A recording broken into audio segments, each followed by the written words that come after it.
All right, should be live. There we go. Let me know if there's any audio issues or anything like that. No matter how many times you do this, there still seems to be something that always gets in the way. So, once again, working on the dye farm had a little bit of changing that we've had to do. Essentially, I had to once again redo the cocoa bean farm because of minor inefficiencies. Some of the beans were kind of spitting out one side, so I had to kind of go to this slightly more complex, but still not very complex setup here. The only thing that's a little bit weird is the water streams. So we have to go in this kind of weird setup. This is actually much more like the very first farm for my first contraption that I made. However, I've had to change it for the water streams being like this. And instead of using the kind of newbie hopper minecarts that I did before. Hey, what's up, Surfing Melon? Love the username. That is awesome.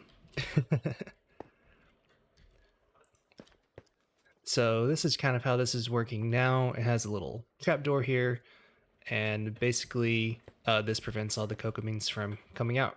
And it has pretty good rates. On this higher output version of the farm, it tops out just under 7,000, I believe, which is pretty solid. I was hoping for hopper speed, but really, when are you going to need more than about 7,000 cocoa beans per hour? Figured that's probably good enough for most purposes there. Everything else is being improved. I really am trying to improve this system right here, right now, which is the item distribution for the cactus, which is posing a little bit of a challenge. And I've been thinking about this, and I think I want to. I've already redone the system once, which is different from that one over there. And I think I want to redo it just a little bit differently. So I'm going to go ahead and tick freeze all this.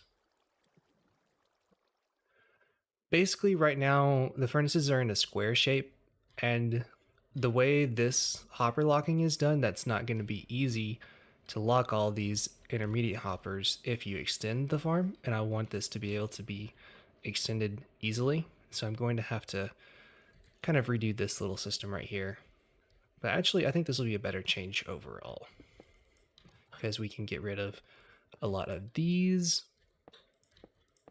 get rid of a lot of this, and these on this side. And I hope this should all work out much better, more clean, and hopefully be the last time I have to change this. So I might not should have done that. Oh well, we're gonna wait and see how everything turns out before messing with all this stuff. And that's a lot of cactus. I felt my computer struggle a little bit. Ah, there we go.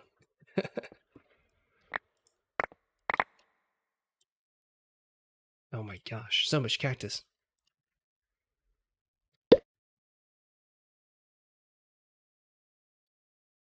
All right.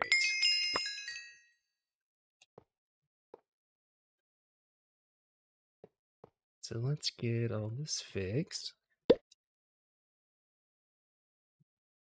And then put in some more furnaces right here. And so this was the reason why I was doing it like this. We'll have to add another, looks like another hopper going right there.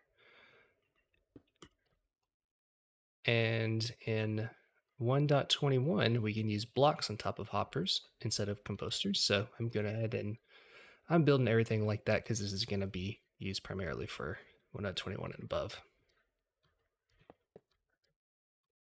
Yes, so this will be just 4 chests, just 4 hoppers and furnaces as is, but this should be able to be expanded no problem now.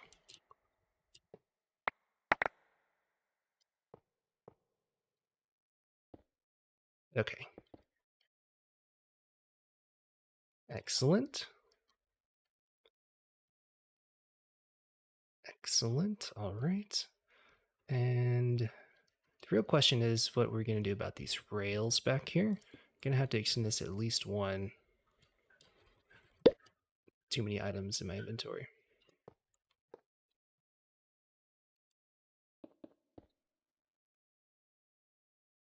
And then right here would be an excellent spot to put that extra hopper for the extra, what's it called? Kelp. Like that. Cool. Okay. I think that is going to be good. Is that powered? Yeah, okay, yeah. That's powered over there. No issues there. And this looks like it's going to be a much better system overall. Okay, so that has to be there. Ooh, might have to be careful about quasi-powering that dropper. I might have to shift those out one more. Because I believe this will quasi-power this. Ooh, and there's also buildup in there, which is not good. Which is not how that should be working. Let's see. Okay, yeah, it is spitting out. Okay. I think me dropping a bunch of items around here probably just was what put that in there. Hopefully. Sorry, I'm talking to myself a lot this time. I don't usually try to talk a whole lot unless people are specifically asking me questions, but you know, here we are. Get some narration this time.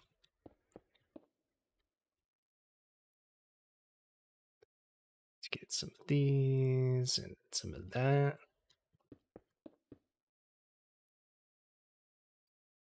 Going to need a comparator coming out of, I believe it's this one right here. And we're also going to need to probably redesign all of this, which is fine.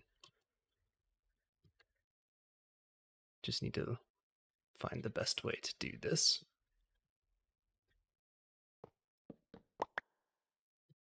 This is looking much more clean already, though, and I'm really about it. Simplicity is always better if it does the same job.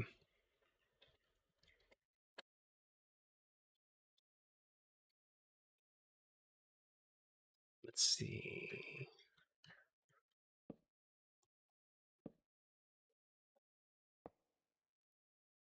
I guess that's going to be the way I'm going to do that.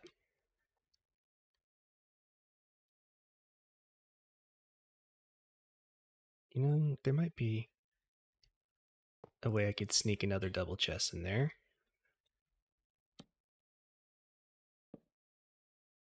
Could do like so. This is the wonkiest chest placement ever. Is that gonna... Yeah. I guess that works. That looks really weird.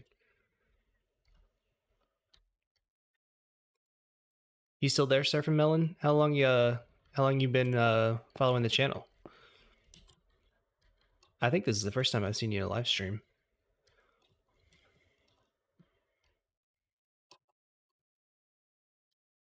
Let's see here.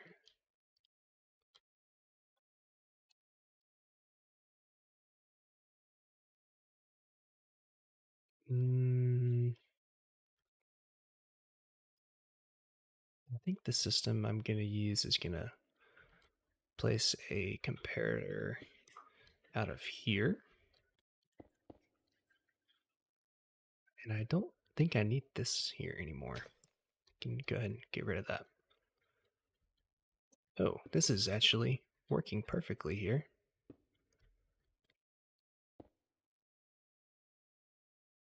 Yeah, maybe not. Ooh. Let's just see.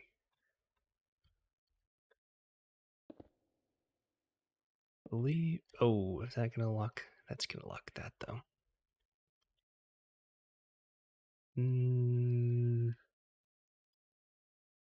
Might have to move these over a little bit.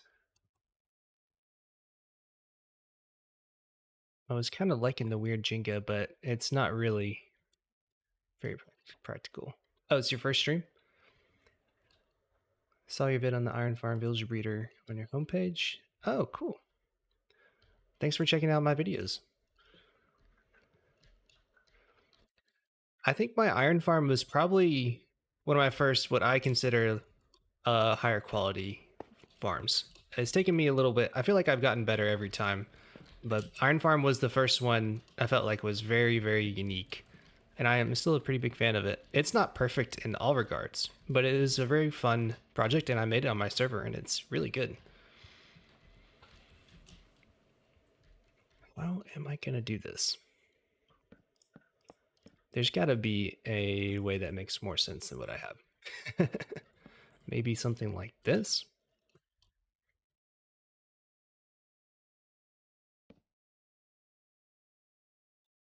Preferably something that I can access all of, hopefully.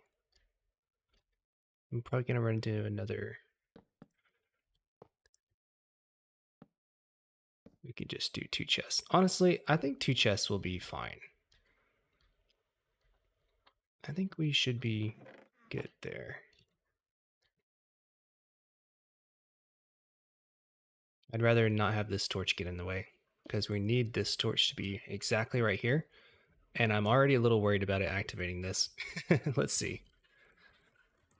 I'm not an expert on quasi connectivity, but I know to treat stuff like this like a door, I think it should be fine.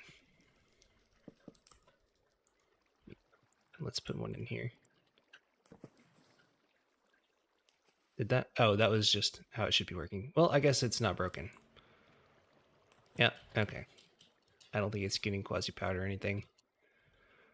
Let's see. So what this system is designed to do is be an even item distribution system for these cactus going in here. So this farm is getting the cactus from up there into this chest. Convenient, blah, blah, blah. I can't talk. Convenient cactus flow right there. And why are they stopping? Oh yeah, because there's not a hopper. So then we'll go like that. So that won't normally happen because there won't be that large of a stack of them. Also, I need to clear those out. So, oh, why is that getting 2 powered? What? There should only be 1 pet strength coming in here. Is that gonna... Oh, I missed it. Why is that unpowering? What the heck? That's really weird. I wish I took a look at my other system first. Well, I can do it the hard way. And that should do the same thing. It's just a little bit more strange. So now, whenever this flashes from the one item coming through, it won't actually depower that torch.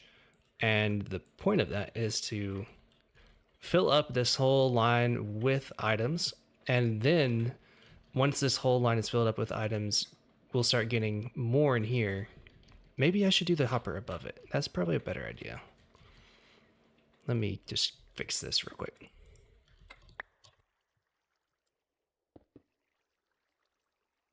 Just to be on the safe side, to make sure that there's exactly the same amount of items in all of these whenever it gets unlocked. That's probably best practice.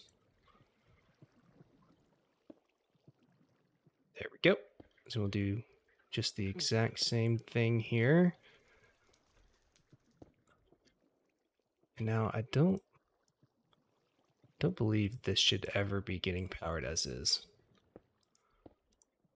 Let's double check and see, because last time I did. Okay, that's looking good.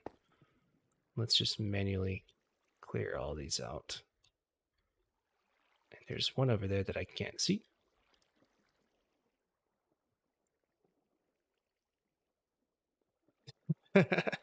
That is completely fine. You're welcome to just come hang out. I really didn't have a thorough knowledge of redstone until just a year or two ago, honestly. Around 2 years ago is when I actually started caring more about it. Me and my friend Octagonal Square, we play together.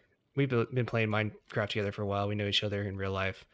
On our first world together was when we started making kind of a PvP arena, and we started making some cool redstone contraptions to have like different game modes and things like that, which turned out to be really fun and was very fascinating. And then started delving into farms and made my cat porter video, my first one, a long time ago. And that was really the first time I had an idea, and I was like, I can't find this anywhere. I feel like people would appreciate knowing about this. And I made that video, and it didn't get any views. And I was like, okay, that's fine. I kept making a few more because I thought it was fun. And then all of a sudden, overnight, I think a little over a year ago now, my video went from like 30 views to like 60,000 views in like 2 days. Or something ridiculous like that. Like a weekend, I got like 60,000 views in like a weekend, which was just crazy. Okay, I think I have all the cactus out of here. And that was when I was like, oh, wow. Maybe I can actually, maybe that was a good idea after all, and I can do this. And people will appreciate what I'm putting out. So I started getting into it a little bit more after that. And it's been really fun. I've really enjoyed it. I've tried to make my videos so that everyone can understand what exactly is going on. Are we getting cactus? Did I pause the game? Okay, yes, that's filling up just as it should. So let's speed stuff along here and just dump all this in here. And let's speed up the game a little bit.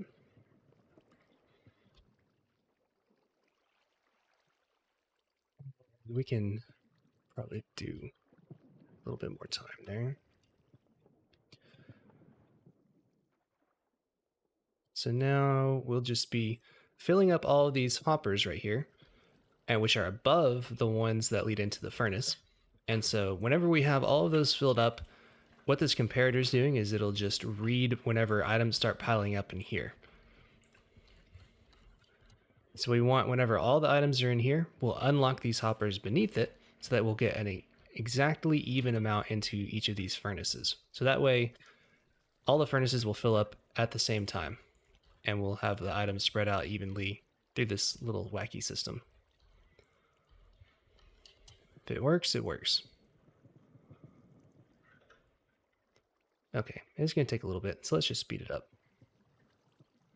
Okay, so we have all this full. So now, whenever this hopper is filling up, this redstone will increase in strength. It will go over here and depower this torch for a little bit, and then we'll get items in each of these. And let's speed that up again, because I don't want to wait. Bam, there we go. Cool, so now you'll see that there's a little bit missing out of all of these. There should be the same amount in each of these. 8, 8, 8, and 8. Excellent. So now that whole process will repeat. We lost about, 30 or so from up here. Once this fills up again, it'll do the same exact thing and be filling them all up at the same time, which is excellent. And this system over here is also the overflow for the kelp that's generated, which should be working fine. We can't use this system, but we can use the little minecart. But this system kind of gets around having a minecart go forever and ever over here. So let's block up all these because we don't need those. And we should be finished completely. I think that should be everything, but never know. Is there anything else that's kind of annoying me about how this is working? I think I'm going to try and get a rates test of all of the colors before, just to be certain everything is positively how it should be. And I think we should be good. So let's just, I guess we should just start going through that. I need to pull out my notes. Oh, you saw my farm on Hermitcraft? Yes, honestly, that was such a cool moment for me. I had kind of had the idea in the back of my head for a little while because I've been following season 10. Honestly, I've been watching Hermitcraft since about season 7 on and off, with varying intensity. But I have been following 10 more, and it was really exciting for me to see that. I got the notification from Corrales, and I was like, oh, I don't remember that I had notifications on for Corrales. And then I looked and it said Corrales mentioned you, and I was like, oh man, it happened. It happened. So that was really cool. That was honestly a dream come true to have a farm on the Hermitcraft server. And honestly, it's the perfect season for it too, because I know Pearl has the dyes. I was surprised that it was made for candles, but I know there's like at least like 3 hermits, or honestly more than that, who could benefit from using the farm. So I hope that Corrales gets good mileage out of it and that he strikes some deals with people and more people get to use it and appreciate it. But I thought that was really cool. All right, I'm finding my notes. I have a note for pretty much every farm that I make, and I have to write the rates down. I just need somewhere to be inputting all this while I'm playing. Okay, so I'm gonna reconfirm all the rates for this here.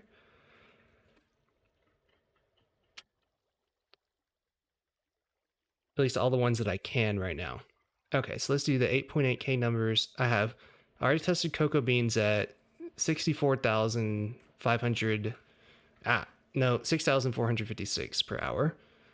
The green, let's go ahead and get an actual number for the green per hour.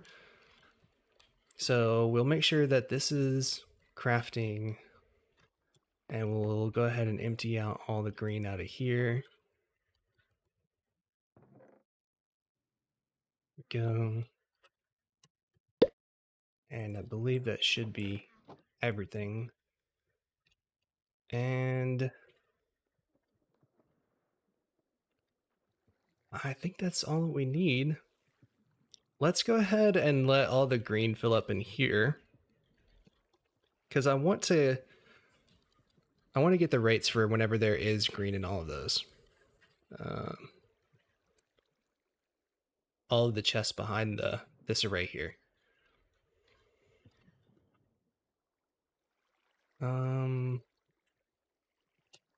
Yeah, so let's just drop a ton in both of these chests and then tick warp it.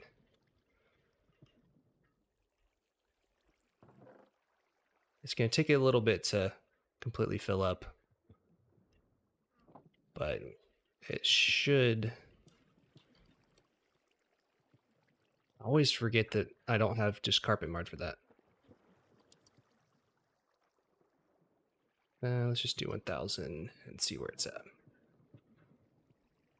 Probably going to take longer than that, but wait till this thing stops.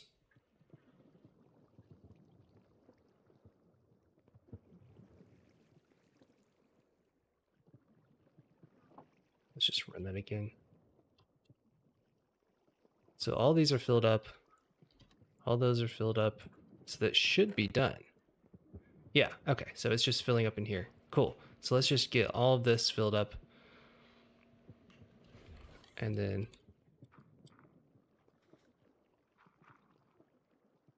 cool. And it looked like the automatic detection system for this also triggered. And so basically whenever all this storage is full, I have a system that sends a pulse up here and says, hey, you don't need to send cactus there anymore. Turn all that cactus into bone meal.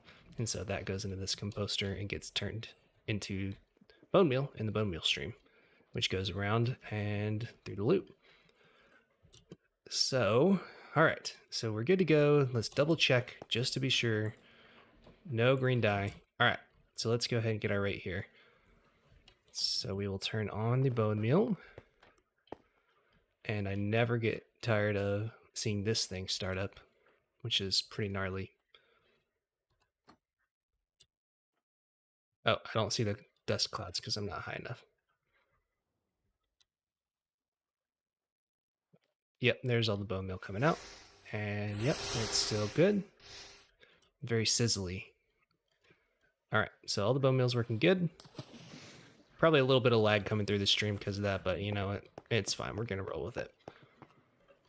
So this is the green dye conversion. And with that, Probably going to lag the farm really bad whenever I tick warp this. But we're getting all the bone meal in, and it's steadily increasing. So I feel like we can go ahead and start the warp. Sprint. I always get that wrong. And 3 days is 1 hour. And we're going to go ahead and go for that. Yep, that frame rate is really bad. But we are getting, well, at least we will be getting those. We have the kelp that's being smelted here.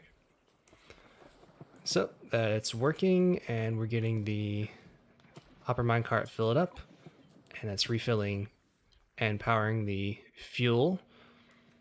Pretty soon that cart will take off and provide the blocks into here. Once that fills up, yep, there it goes. So now we're getting, oh, that's not right. Looks like we have something to work out here. Oh, I forgot hoppers. Ah.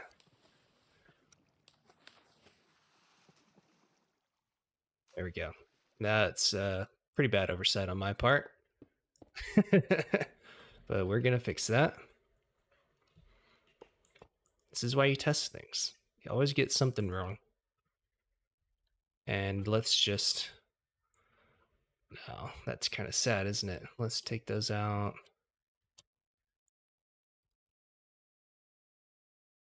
And actually... Is there a... You know what? Let's just... So there should be 1 in here in each of these, because they should have each gotten 2. So I think we should be good to put 1 in each and then count it towards the time still, because that's basically hasn't started quite yet. All right. Okay, that's fine. We should still get pretty accurate rates. I'll probably do another one after this one's done. We'll take that out just to be fair. Okay.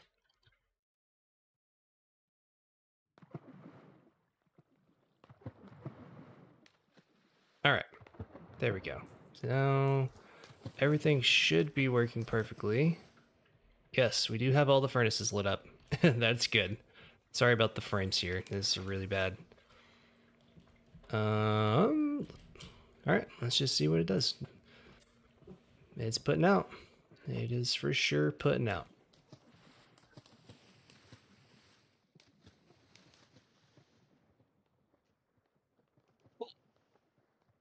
All right, I really wish that I could stream with music again, but the thing is, every now and then my videos would just get blacked out in the middle of a stream due to a certain song not being friendly with the algorithm even during a live stream, which is really sad.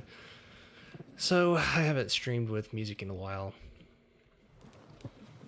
So if I'm correct, this should be about over 18 stacks every hour. It should be like 20 stacks per hour is what I believe should be happening. Maybe I'll turn my shaders off just a little bit just so it'll run a little bit faster. My PC won't have to work so hard. So we still have a little bit of time on this. Let me see what else we can be testing.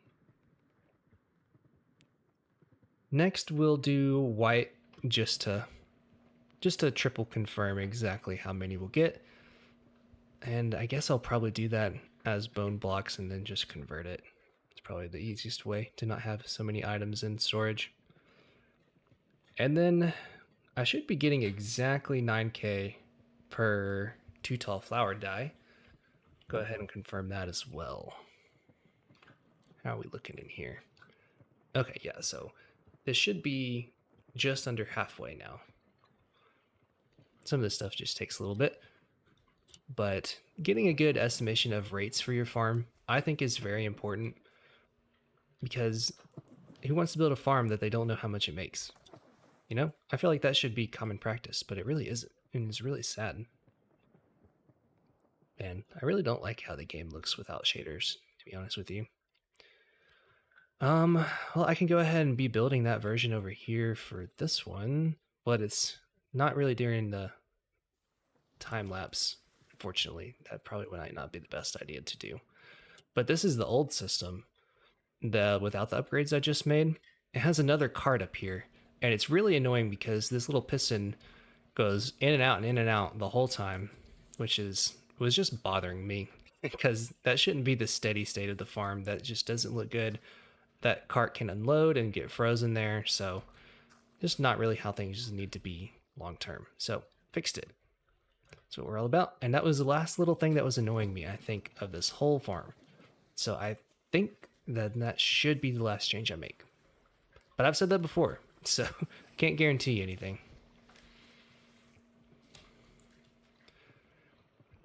All right, I'm interested to see. Let's check and see how the storage on the cactus is doing. How far down has it dropped?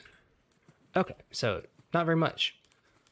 That's good. That means that the rate of smelting is pretty darn close to the rate that is being generated by the cactus. And that means it's pretty well matched, which I think is a good idea. It's about exactly how it should be. All right, I'm going to go ahead and delete these. All right, so we're getting pretty close to where I think we'll end up. But if it smelts more, I'm not going to complain. Because a lot of the other dyes actually depend on the green dye, surprisingly. When it's done, we can pause the farm and make sure all of the cactus is being distributed evenly, but I'm almost 100% sure it should be. Well, it looks like we're more than 20 stacks. We're going to have like 22 stacks. And I'm not complaining. We did lose okay, yeah, there we go. It's done. All right, so we'll double check and we'll get the formal rate here for the steady state version of the farm, pretty much. I think it's really safe to call it probably about at this stack here. So, what is that, 18, 19, 20, 21, 22? 22 stacks per hour. Let's do some quick math. 22 times 64. It's 1,400. What's up, Blobby? We got a few people in. Or I know Surf and Melon's been hanging out. I hope you have notifications, but I can't speak for whether YouTube notifies you or not. So let's see. We're looking right at 1,400 green dye per hour, which is pretty good. Considering a lot of other colors depend on green. That's better than the first version. And it's being automatically smelted, which is always great. That's one of the main improvements I was wanting to make on this.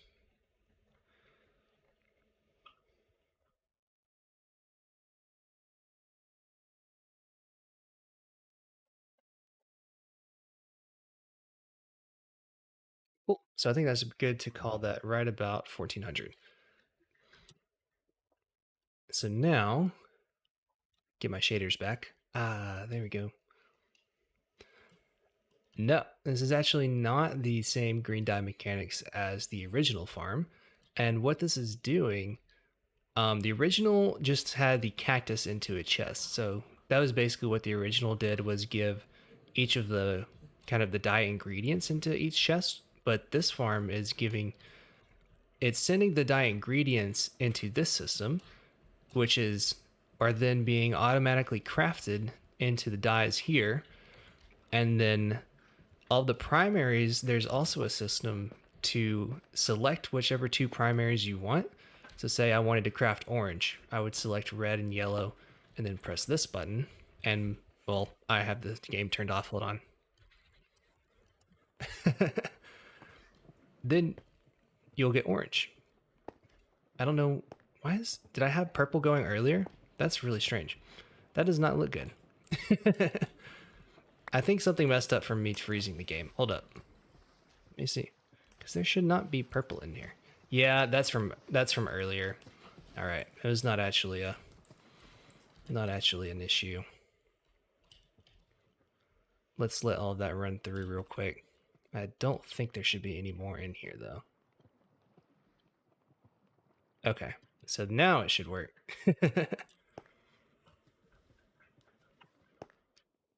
To create percentages, each combinable color, she said that 20, 50, 75 would become that combined color. Not entirely. Well, the system I'm doing, it would be pretty easy to kind of guesstimate that anyway. The thing is, so it's crafting at what is essentially half hopper speed per color, if I'm getting that right. Because yes, it should be, each color should be getting sucked out at about 4,500 per hour.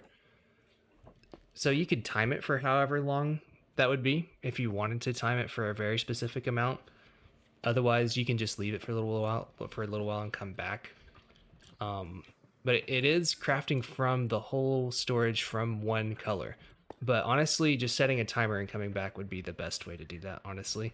Because making a specific percentage would be very difficult to do in a tileable system like this. If you want, you could just take out however many you don't want to be crafted. Like, say I only wanted, 2 stacks of lime. I could just take out all of these, and then it wouldn't matter how many white I had, because each of these green is going to be turned into 2 lime. So then that way, all my stacks of lime would be the same. But I'll show you how this is working. It should be working now. I don't think there are any items clogging up in there anymore. Yep, there we go. So all that lime's coming out, and it goes into storage over here in its proper place. And that's filling in at hopper speed. And you can switch colors. It stops pretty darn quick. There's only like a backlog of 3 or 4 dyes in there. Let's see. Making that system before it got into that storage chest. Diverting a third of the dye before it gets into the chest. Let me see. You could, but you'd have to have another filter, I believe. Hey, thanks. Honestly, this system has been pretty hard to perfect for these colors, and it's very oriented as to which colors are on which side of this. So there's probably a way you could do that. Let me see.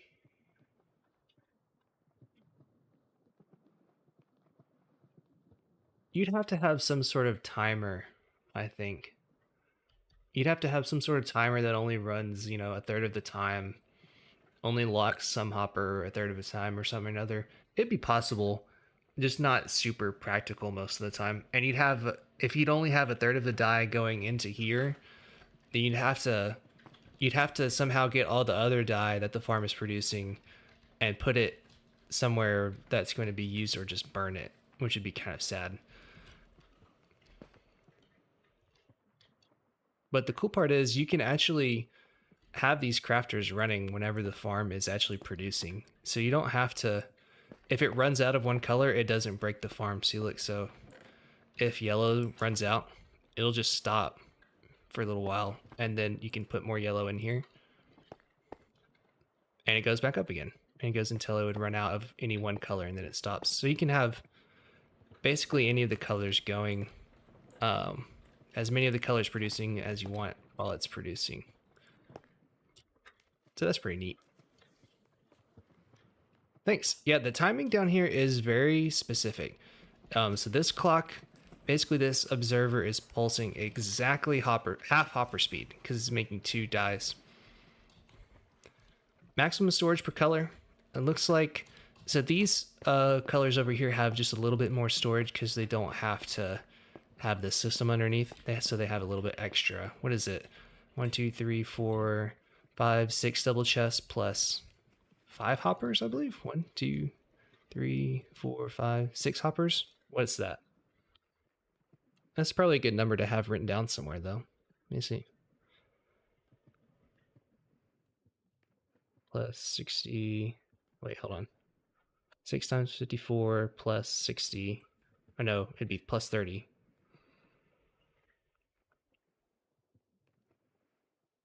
times 64. That's 22,656 of each color.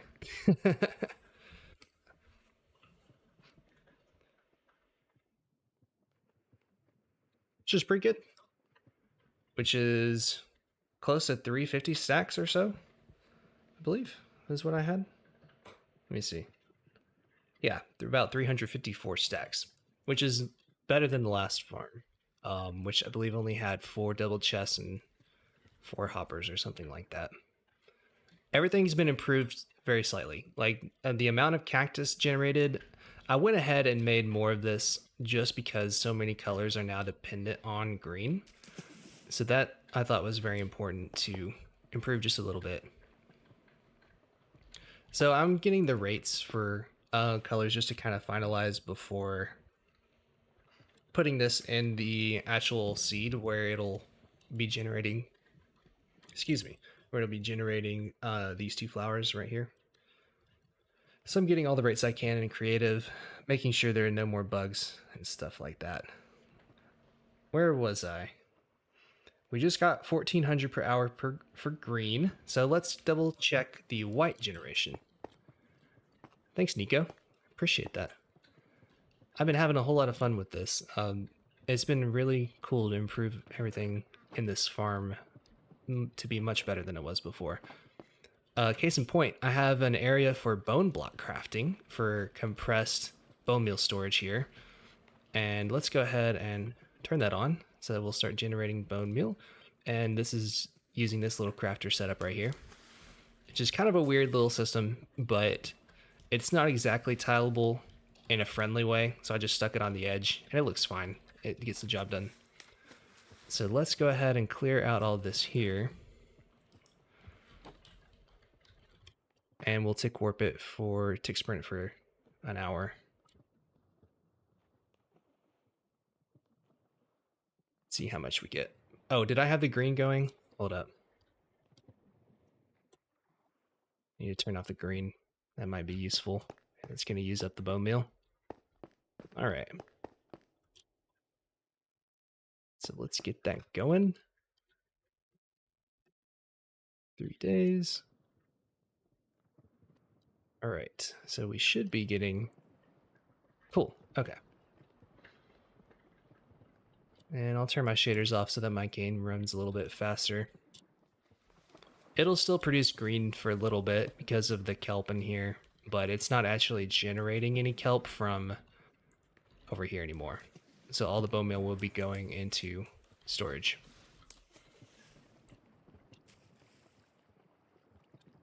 What's up, Highlighter and Redstone Wizard 1983? Good to see y'all.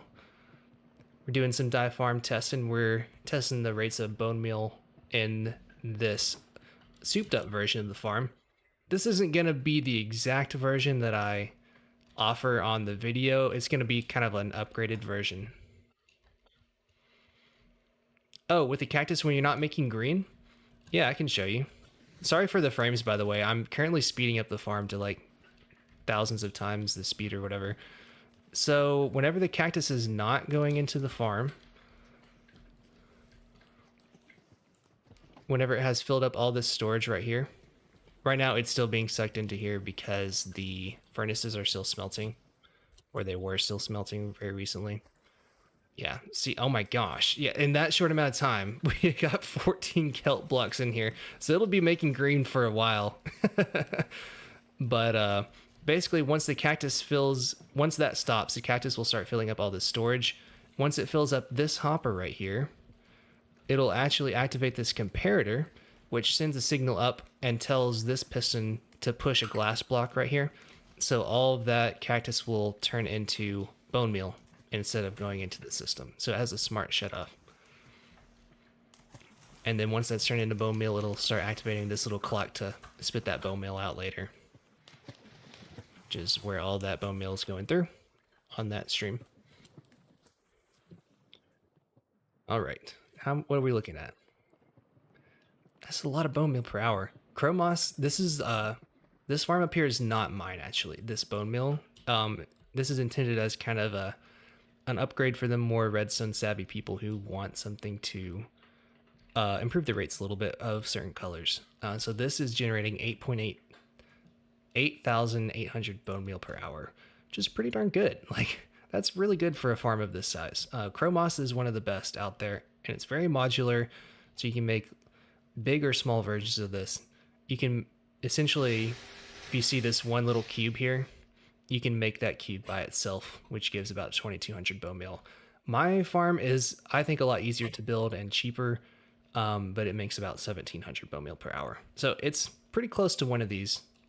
Much easier to build, in my opinion, a little bit cheaper, but it doesn't quite output quite as much. So this is an option for people who want a little bit more rate, better rates of bone meal and a few other colors.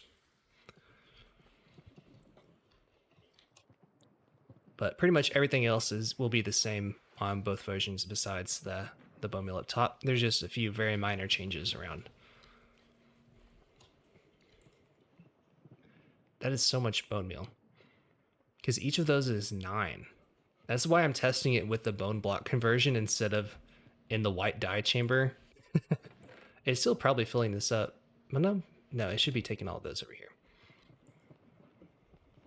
So this part's a little bit uninteresting, but it should just be filling these up. Let's do some quick math. How many do we think it's gonna do? 8.8, 8,800. It'd be divided by 9. Oh wait, never mind. We have our answer. Cool.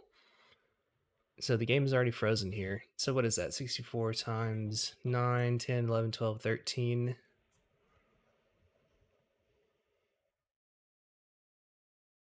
Plus 43. Okay.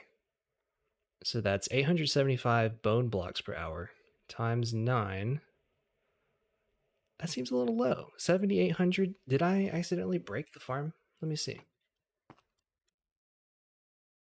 7,800 should be less than this thing is actually making per hour. Maybe I didn't have, maybe I had that green running for longer than I thought it would be.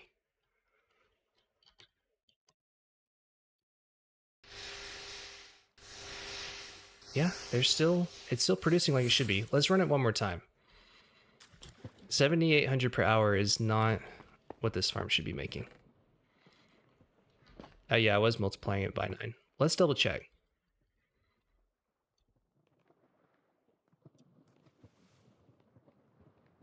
All right, there we go. And I don't believe it should be. Yeah, so there's no bone meal in here. Shouldn't be any excess bone meal in this, because this was also not. Oh, it is filling up just a tiny bit. Maybe that's the culprit. It shouldn't be doing that though. Yeah, because this isn't filling up. Maybe it's just a few too many entities coming through for that hopper to pick up literally everything. That's fine. Honestly, 7,800 is pretty close to the full rate of this, but we already have a system up here to group the item entities together, which is this stone cutter. I was actually not aware of this system, but it helps to mitigate that a little bit across the farm. Puns and Chips showed me this trick, which is very thoughtful of him, because I did not know about that. It was very nice. Sorry about the frames, by the way. No frames and no shaders. It's a rough time for this stream right now. Anybody else have any other questions we can talk about in the meantime? We got a little bit longer to be testing this. The point of the stone cutter, it is kind of hard to see when the farm is really sped up. Basically, this bone meal farm makes so many bone meal items that there's so many different items of bone meal, but we want to, whenever they kind of collide with each other, they'll turn into one single stack, if that makes sense. They're called entities. I don't know what your level of redstone experience is or anything, if you know what that means, but basically whenever we have this here, they'll float up kind of slowly to get over this stone cutter, and whenever they do that, they'll the entities will collide and they'll turn into one stack instead of multiple. So it kind of helps to decrease the amount of, entities that are flying around here. It also helps the hoppers to pick them up a little bit better if there's not tons and tons of them. So they kind of improves efficiency overall. Yeah, I didn't know about the system either. It has to have an ice underneath this stone cutter for it to work, and it has to be pretty close to the start of this water stream. But it works pretty well. It doesn't get quite all of them. I would like it to get a little bit more than it does, but it certainly does help without having a complicated system in place. So that's very nice. All right. What are we looking at? We're probably getting pretty close. Yeah. So we were right around here last time. If it's about the same number as it was before, it looks like I still have them all here. We'll know that it's just sending a few extra into white dye storage, and yeah, it looks like there's a few stacks here since last time. Oh well. Using slabs mostly. Does that do the same thing, Redstone Wizard? I assume there's probably multiple ways to do it. I need to get a little bit more familiar with that, to be honest. But I think this system is good enough for this farm right here. I guess in a perfect world, this would have 2 hoppers here. Is there a way I can do that easily? I don't really think that there is with where this is at.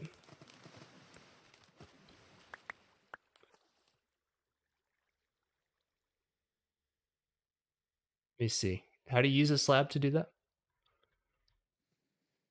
Do they just run into the slab and then bubble up, I guess? Oh, there we go. Let's freeze it.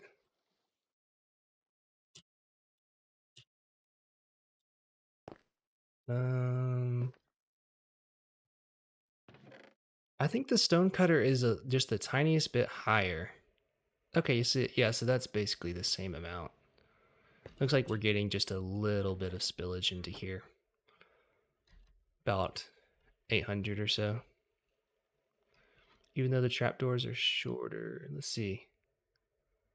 Slab trapdoors is all based on the height of the water.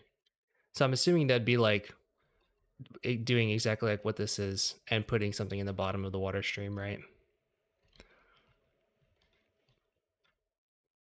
We could do one more, but the problem is I'm not sure that they're far enough away for it to actually do the same thing. I don't know if having a second one of these would help them combine anymore, since they're still a certain time period apart. Here, I'll unfreeze this and show you guys what I'm talking about.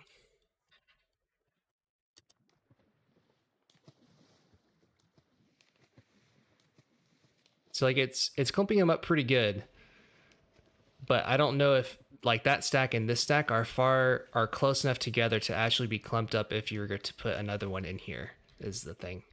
I feel like it'd have to be some sort of redstone mechanism, which, would be perfectly possible.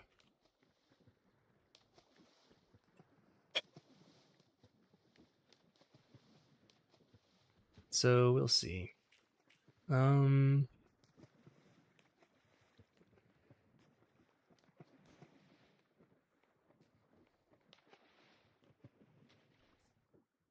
think that's probably about good.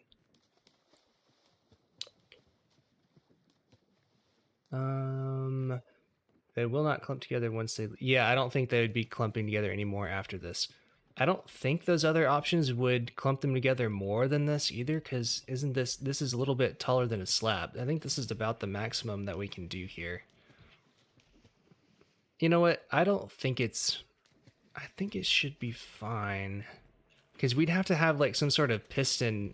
What I'm envisioning is some sort of piston like pushing this down for a certain amount of time on a clock and then releasing it back up again.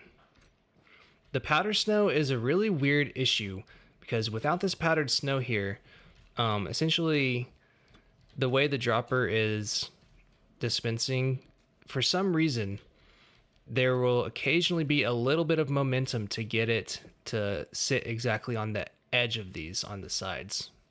which the powder snow just completely eliminates that issue for fairly cheap, because there's already another one that you would need for this thing up there anyway. So yeah, it's a very weird niche issue. Okay, I'm gonna turn my shaders back on, and I'm gonna turn the actually. You know what? I think I'm not going to go for another system here to try and group these together more. I think it's definitely good enough as it is. If someone really wants to fix that, then if they're making this version, they'll have the technical know-how to do that if they want to. I think that should be fine. Let's go ahead and turn that off though to get my frames back, which I'd really appreciate. And well, I guess I shouldn't turn that off because I can test these guys over here. One of these 2 tall flower farms just to make sure it's not overflowing. And we'll leave that on. And that needs to be on too.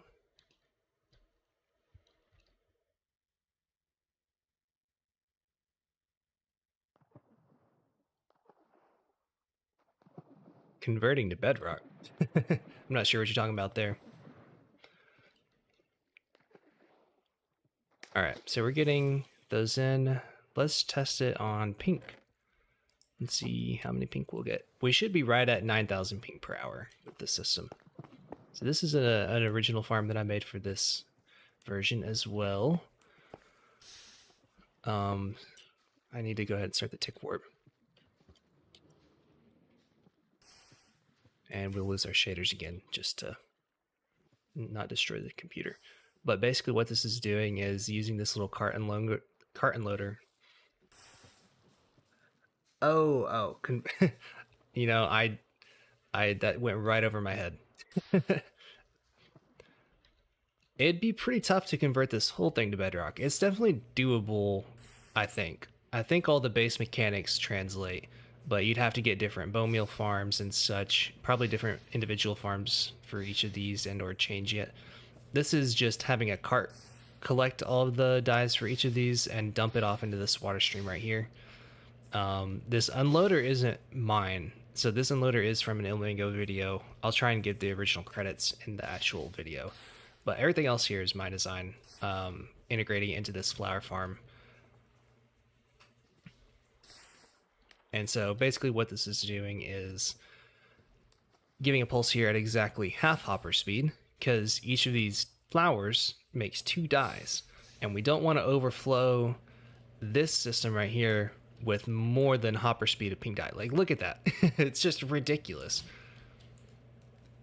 So if we had more than 4,500 of the peonies coming through here, then we'd have this chest essentially back up over time, which, you know, it might not even be an issue. Yeah, I'm basically speeding up tick for all of these, so it is getting kind of laggy. I once again apologize for that. But yeah, this guy is cranking out pink dye for us, so that's great. And this is gonna be a lot. Like, look, we already filled that chest up. It just goes, man. I forget exactly how many chests worth hopper speed is per hour. It's like, I think it's more than 2 double chests. So we'll probably see this whole thing filled up. Yeah, tick rate is great. I'm very glad they added it in vanilla. I always type tick warp again because I'm so used to carpet mod. But I'm very happy that they have it in vanilla Minecraft, which is very, very nice. Very good feature. It saves me hours and hours, literally, on testing, so that I don't have to interpolate from like 15 minutes. Yeah, 9K. I was talking about how many items in a chest, like how many double chests worth that is. I think it's more than 2 double chests worth. Something like that. Whatever 9,000 divided by 64 is. Maximize the speed of the items traveling there, less lag, less items loaded at a time. Yeah, so you can maximizing the speed of the items traveling. I'm not sure exactly which area you're talking about there, Blobby. There's a lot of different items traveling out in a lot of different places here. I'm not sure which one specifically. I've tried to optimize the flow more from the last version so that there's not quite as much water stream. But I've had to kind of sacrifice a little bit for the UI of getting it here. 2.6 chests per hour. That sounds about right. We should be getting pretty close then with the hoppers that we filled up. Probably another row or two here, and then we'll be right hitting about that number. Because we have more than enough white dye to operate this. We have really enough white dye to operate this and another one, but I'm not going to do the other one just to get a formal count of how much one will produce. Because there's not quite enough to run two fully, but there is enough to run one fully. All right, there we go. There we go. All right, what are we at? 1, 2, and that. All right, so let's do some math here. I'm sure it's going to be 9,000, but 2 times 54 plus 10 plus how many was in this top one? 18, 19, 20, 21, 22 times 64. Yep. Plus 18. I'm getting 8,900, 978. So that's pretty much right at 9,000. All right, Blobby. Thanks for coming out. Thanks. I appreciate it. Thanks for stopping by. I will be trying to stream probably another few times this week. I'm on spring break, so I have a lot more time, and we'll be trying to finish up this farm. Cool. So that is hopper speed, essentially. So that's good. That's what we wanted to confirm. So we can write that down.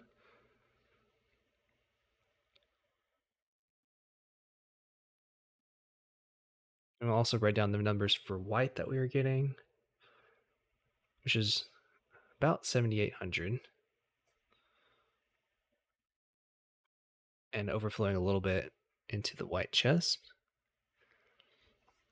I have not said what the blur effect is yet. CBMX. Oh wait, you're talking about the mini blur. That is the blur mod, I believe.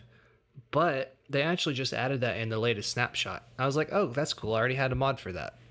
So that's going to be coming in 1.21. You can customize the amount of blur, I believe, in vanilla, which is really cool. And I think they actually probably stole that from this mod that I have.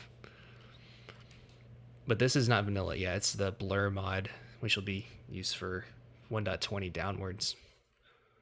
But I think it looks really great.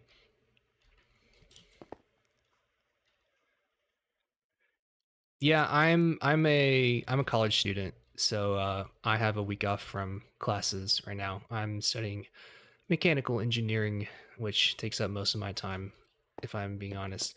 But I do this because I love Minecraft, and it's kind of pseudo engineering, slightly easier engineering, although you can get into more complex stuff. I don't know if they have spring break in other countries or not, if you're not based in the US. All right. So let's clear that. And let's make sure. Yes, 2 tall flower dyes are 9K or hopper speed. And I believe that's all the ones I can test right now. So I already got green, 2 talls, white, brown. So now that leaves all the others, so we could finally get this put in another seed.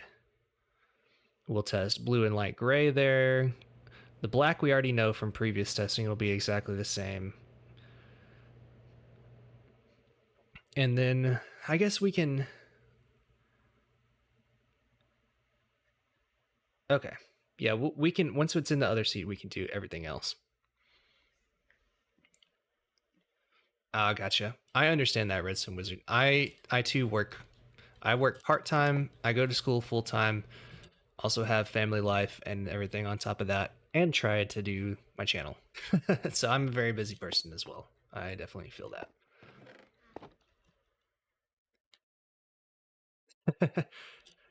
Engineers are people who make the world go round, man. I think it's cool that there's so many of us playing Minecraft at all, honestly. It's fun. A lot of computer science guys into more technical Minecraft as well. And I don't have a whole lot of crossover with computer science. I have a little bit, but not a whole lot. Yep, yeah, same Redstone Wizard. That's where I'm at. So let's put a little bit in each of these for the schematic. There we go, there we go. And what I want to do is I want to go ahead and copy this system that I have right here that I just put in. Man, that looks so much more clean. I'm big fan of this that I made. And we're going to go put this into the other schematic as well. So let's do that real quick. And the game is frozen. Yes. Okay. So let's go ahead and just take all this out.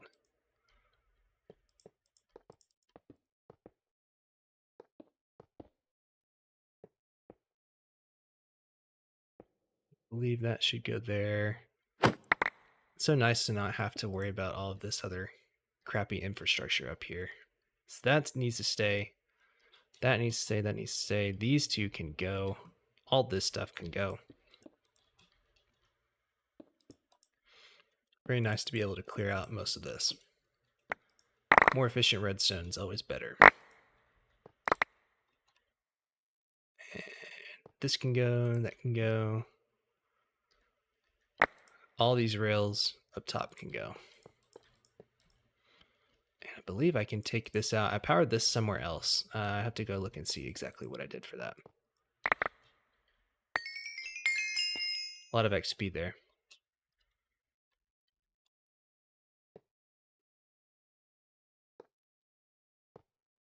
Oh, nice. You probably have the technical mindset right then for that, judging by your name as well.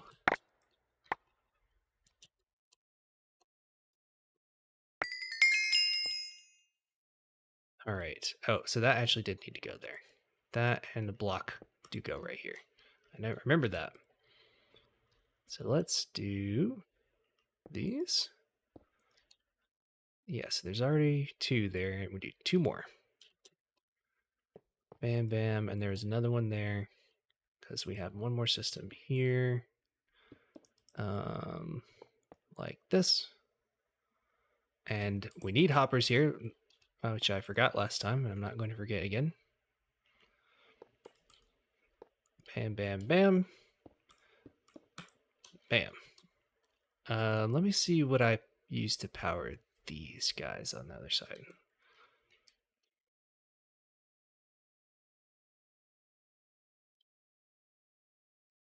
Powered somewhere. Up here? Kind of ugly, but it works.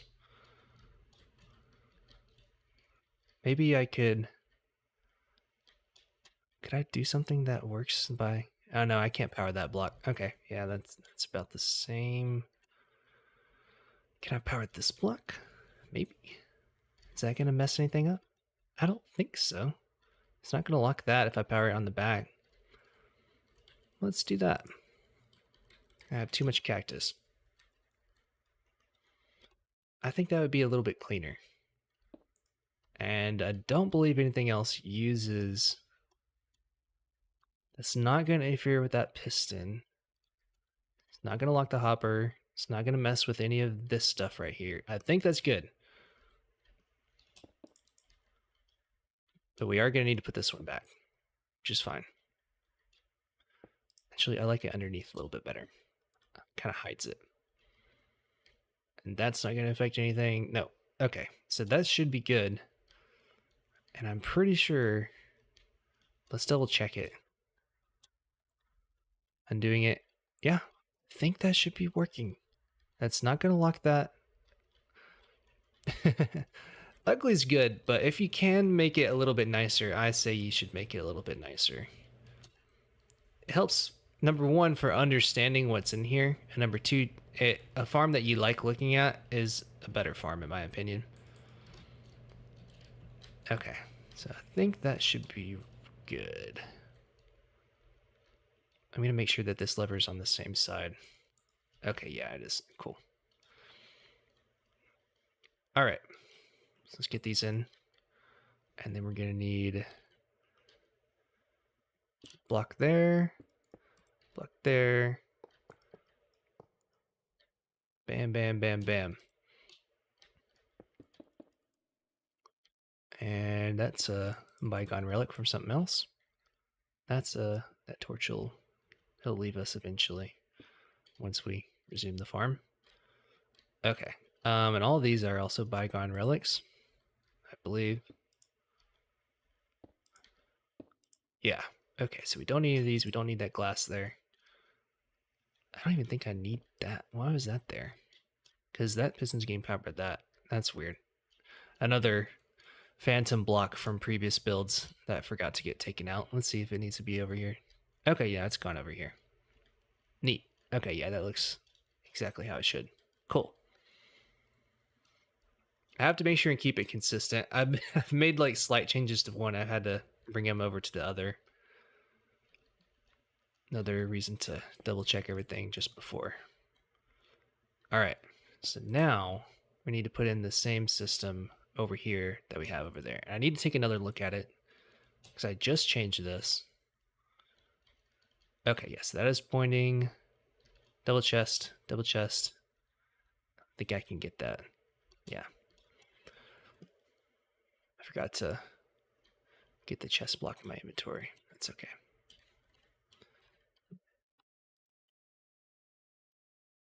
There we go. Let's put that there.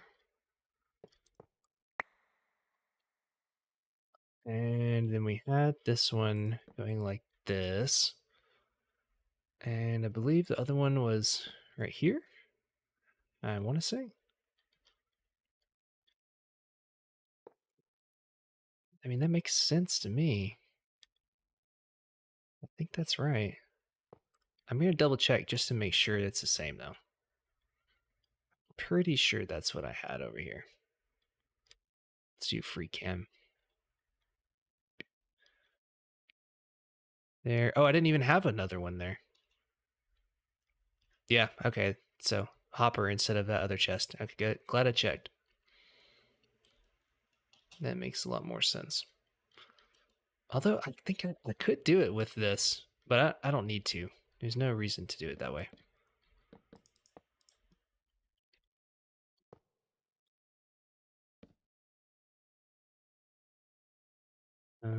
We can make that a double. There we go. That'll be fine. So now we need the comparator system. And we need a few more things.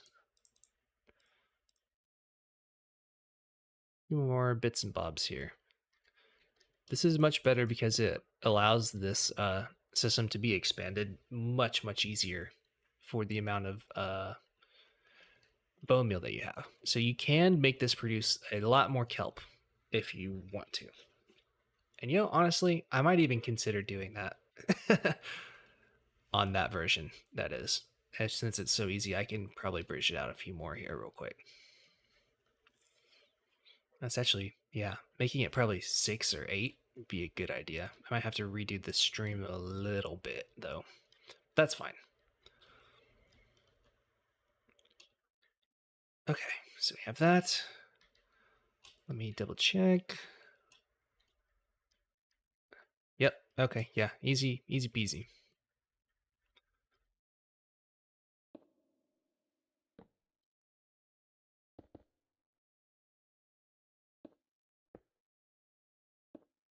There we go.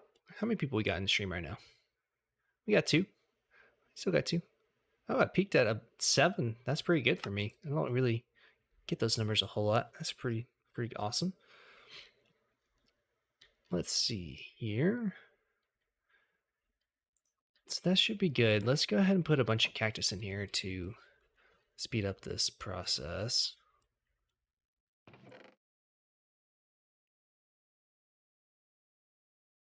Just to simulate where the farm would be at later on.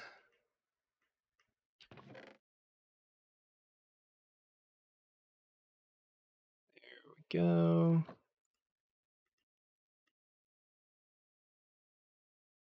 just so that I don't have to tick warp it any.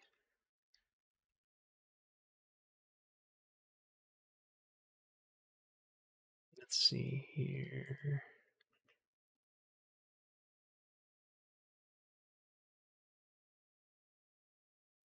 Right. Yeah, you do get to interact with smaller streamers more, I guess, without paying money, which is always very important. I don't like paying money for stuff like that most of the time myself, so it is more fun to interact with people a little bit more. I agree with that.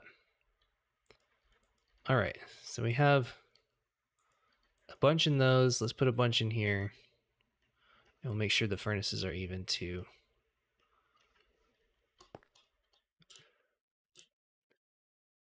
I'm not even mostly a streaming channel, I would say. I'm more of a finished video channel most of the time. But I do like a good stream every now and then. Streaming is a little harder to get used to than just making a video, but it is very fun and worthwhile. Hey, thanks, Redstone Wizard. I appreciate that. I wasn't talking about that so that you do it, by the way. I swear. This is just me hanging out for fun. But I do appreciate that. Thank you. All right. So this should be good. It should be all the way done. Redstone or Wizard. Okay. I'll use them interchangeably. We'll see. Let's unfreeze. I think that should be operating correctly. What did that just spit out? I didn't even see what that was. Oh well. Probably something it picked up and whenever everything dropped down. That's fine. All right. So this should be loading in here now. Yeah. Okay. Yeah. Yep. So that is. Oh, okay. I was about to say. There it is. It is filling up all those. Cool. So yeah. So that will be working perfectly.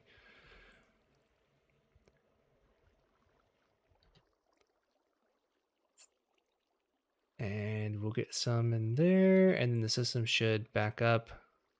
Let's speed it along a little bit.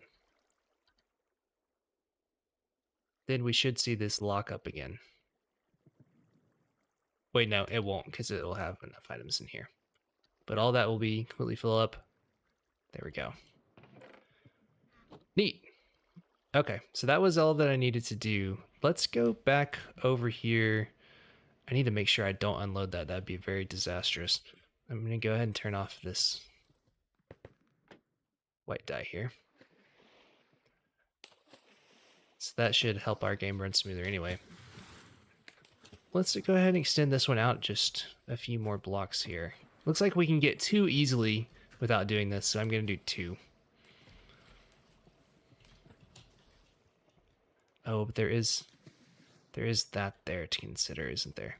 Well, that should be fine. That shouldn't interfere with it at all. Let's go ahead and freeze everything. Yeah, there will be a chunk loader on the final version. The thing is,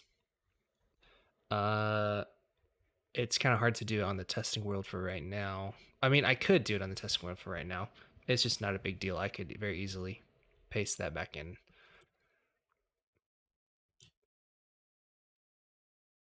Where was I? There we go. Extending this out 2 blocks. Let's do that.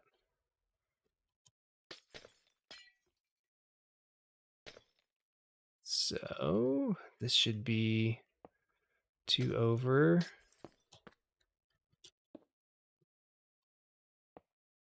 Bam, bam. Bam, bam. All right. Is there still stuff in here? Okay, yeah, we can get all this sorted out.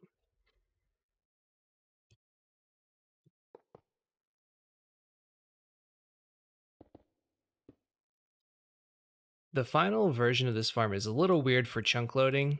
wizard because basically there's a, I don't know if you saw the video or not. There's a it's a Wither Rose farm that uses another portal to connect from another ceiling farm. So the thing is, there's basically two portals linking up that you have to deal with instead of just one.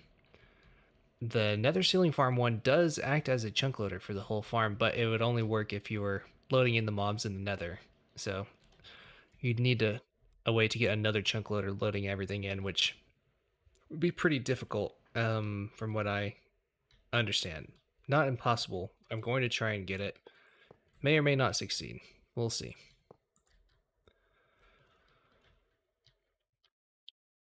So let's put a block here. So that shouldn't be getting anything from in here. Whenever this is 1.21, these blocks will be just as efficient, if not more efficient, than a composter here. That's why I have the blocks above the hoppers, by the way. I know that composters are better, but it's just this farm is being made for a future version where that won't matter. And so this should be working exactly the same. And it would have filled up these like so. And these would also be filled up like so. And these would also be filled up. There we go. So that is how that would look in steady state. Sweet.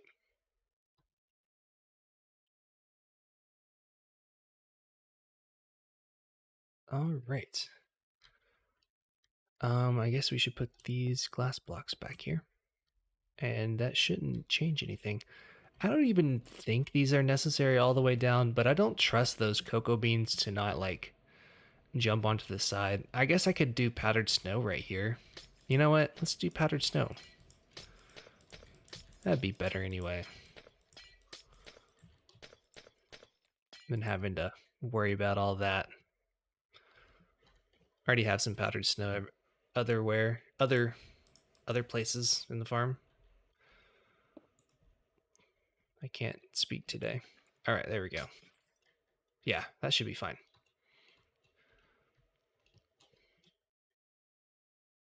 Yeah, I think that's going to be much nicer. And that way you can just basically extend this pretty much indefinitely. You can move this around very easily if you wanted to.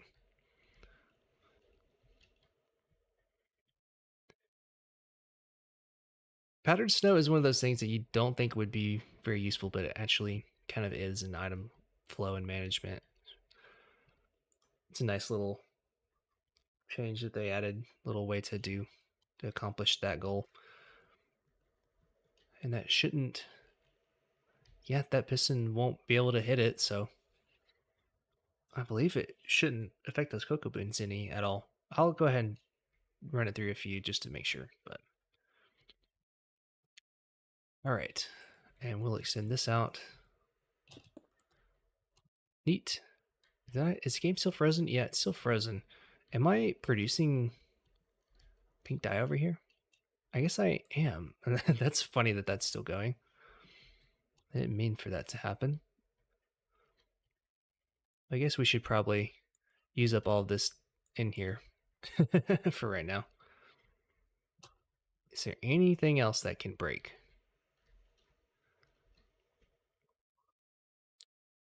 Automatic dropper in the nether that uses a timer. Yeah, I agree with that. Um, it's just the fact that I'll need to make sure that the portal link up is correct because there's already going to be another portal link up in the finished version of the farm. So I will have to make sure that those coincide and don't mix portals, because that would be very bad. I'll show you what I'm talking about more whenever I get this. My plan is to get this farm in the overworld in a normal seed before the end of this live stream. This part has been taking a little bit longer than I thought, but it's okay. And that is flowing properly. That should be working perfectly with the 6 furnaces here. 2, 3, 4. Yeah, okay. Those are all the same. Let's go do the powdered snow change over here. And yeah, let me double check. Oh, that piston wasn't even extended over here. Yeah, so the piston only extends right there. So yeah, that powdered snow placement is more than okay. Was it one below or on the thing? I can't remember. One below, that's probably for the best.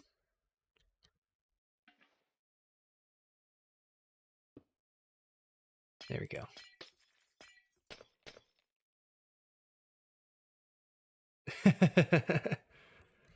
Oh, hey. I'm not sure how to pronounce your name. I'm sorry if I get this wrong. Getsuguru? Sounds Japanese. I'm not sure though. I think I saw your comment. I think I liked it on Corralis's video. I would love if Pearl made my farm. Or at least went in with Corralis on the one that he already made. I think that'd be really cool.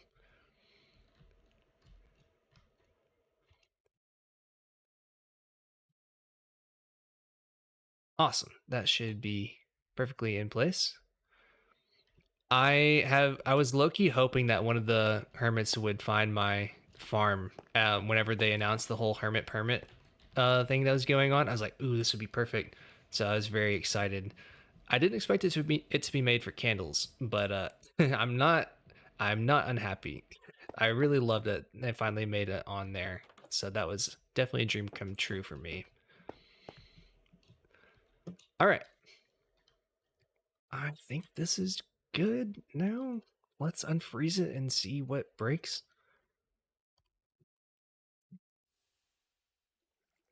Looks like everything's good for now. Let's check a cocoa bean farm to make sure that these items are going through right. I guess we should do the big version over here. More items will tell us exactly where it might fail. And we start the cocoa bean farm. Get some cocoa beans. And then we go here. It's not broken. It's just waiting for more bone meal. There we go. It's probably still warming up from this farm turning on. Oh, I can't remember what Permit's Cub fan has. I haven't followed him as close this season. Does he have glass? Is that what he's doing? I know Pearl has the normal dye. Corellis had candles. I forget who had like the powdered concrete and glass and a few of those other ones that would definitely need it.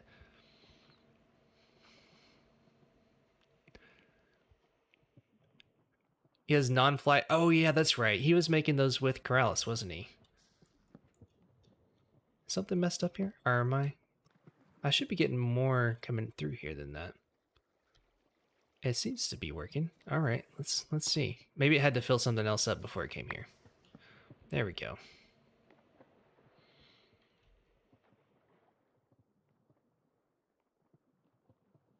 That doesn't seem right to me. That should be filling up already.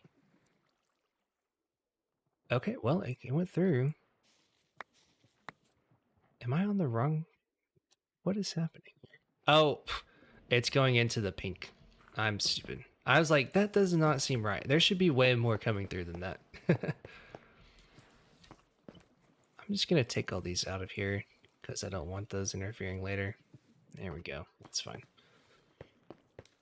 All right, so now we'll be producing cocoa beans at the proper rate. And it looks like we haven't gotten any sitting there, which is the whole reason I was testing this.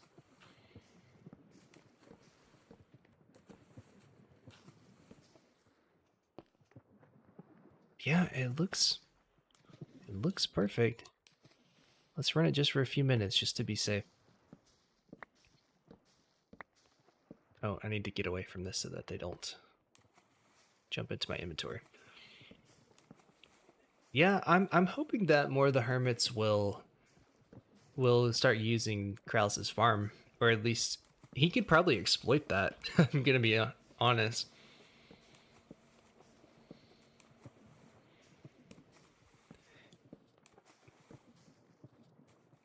Might have to do a control board only, that only one farm. Yeah, I thought about making a control board for the dye farm. My only issue with it is that a control board kind of has to inherently be a little bit more complicated than most people want to build. And there's already a lot of stuff going on in the farm. So I figured it'd probably be a little bit easier for beginners to just kind of interact with it as is. This version here has better controls than the last one though. You don't have to quite go as many places to turn things on and off. At least I think it's a little bit easier myself. So I think that we can call these cocoa beans good, because I haven't got a single one on there in all that time. So I think we should be fine here. Yeah. Okay. I say we call that okay.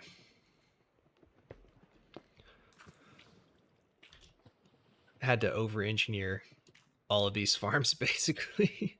It's been a hassle. Just for reference. Oh, what's up? Let me see. Wall segment update switch for controlling the bone meal farm. So I am not super familiar with what a wall segment update switch is in particular. I'm assuming it's just some sort of controller built into a wall. My technical Minecraft knowledge is failing me here, but this is basically the only control switch I have for the bone meal on both farms right as of now. It's just a little, scaffolding tower to get the signal up there. Anything super fancy. So we'd have all the controls for this most of them are right here. So we have the blue dye, light gray dye, if you want to be producing, I guess what you call them, the base ingredients, which is basically all the raw ingredients are being crafted behind here with these crafters. So that's what this switch turns on and off. There's really not a good reason to have it off in the first place. It's just for if you're leaving the farm, you can have it be a little bit less laggy.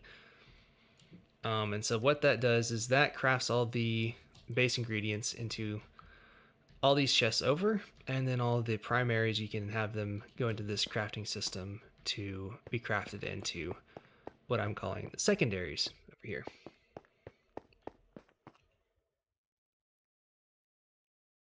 What's up, Mr. Circuit?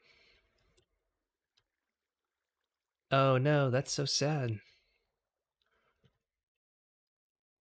I don't know how to get those back for you. I'm sorry, dude. That is very unfortunate, and my heart goes out to you for that.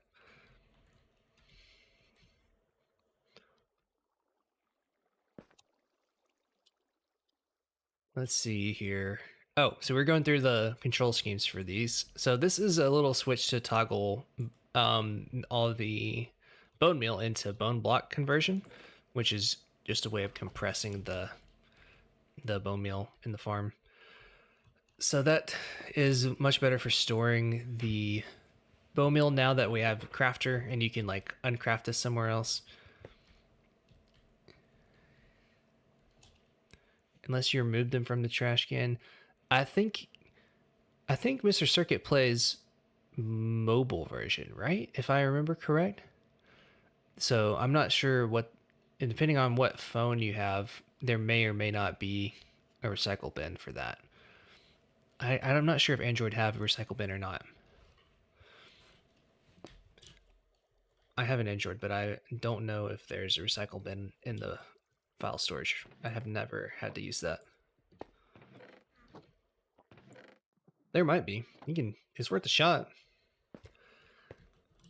So then those are all those controls. Over here have kind of a newbie ladder, but wanted a way for everyone to be able to get up here easy. And this little platform is the kind of control platform, similar to the way the last farm was, but a little bit cleaner in my opinion. We have controls for all these dyes right here.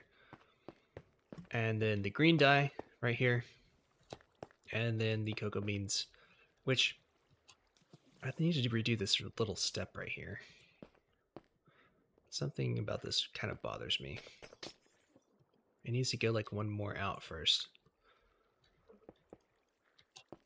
And I guess that's fine. So that way this isn't kind of above your face. It doesn't feel right. Maybe it needs to be glass here? I don't know. I get why Corrales said it looks hideous, because it kind of does look hideous in some ways. Like this is not a nice build. At least aesthetically right here. The reason I wanted this glass here was so that you could see what's going on with all the smelting down here at the same time. Yeah. The thing, I really wanted to be able to see everything, but I guess now that this is here, it's not really as exciting to look at, is it? Let's put some quartz stairs in here. I've been using quartz as kind of the white themed building block. Let's do smooth.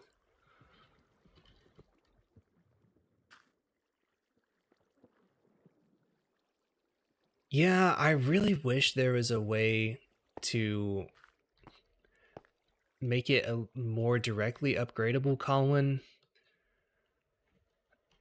I know, I would love to see the skyscraper there too. Or a giant tree. That would be really fun too. But the thing is, this system right here is just, there's no way to get it. I don't think it's the exact height that it needs to be, but I'm gonna try. I'm gonna try and see if there's any way possible I can fit the green dye smelter and the new crafting system above where these guys sit, because these flower beds are the things that can't be moved. So it's kind of unfortunate. I mean, it's possible to directly upgrade it, just removing this system and maybe putting it kind of on the side.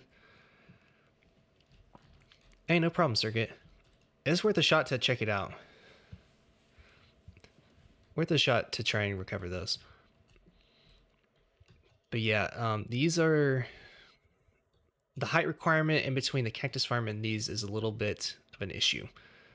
So I'm gonna, before I publish everything, I'm gonna take my old farm and see how these fit in there, and then give some sort of recommendation for where to put everything if you already have the old version.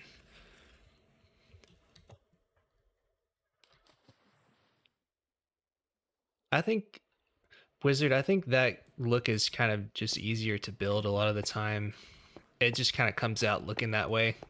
I'm just using white concrete as kind of a all-purpose building block here. It's really low effort, but I'm not really designing this from a building perspective. That's up for people like Corrales to do afterward if they want to.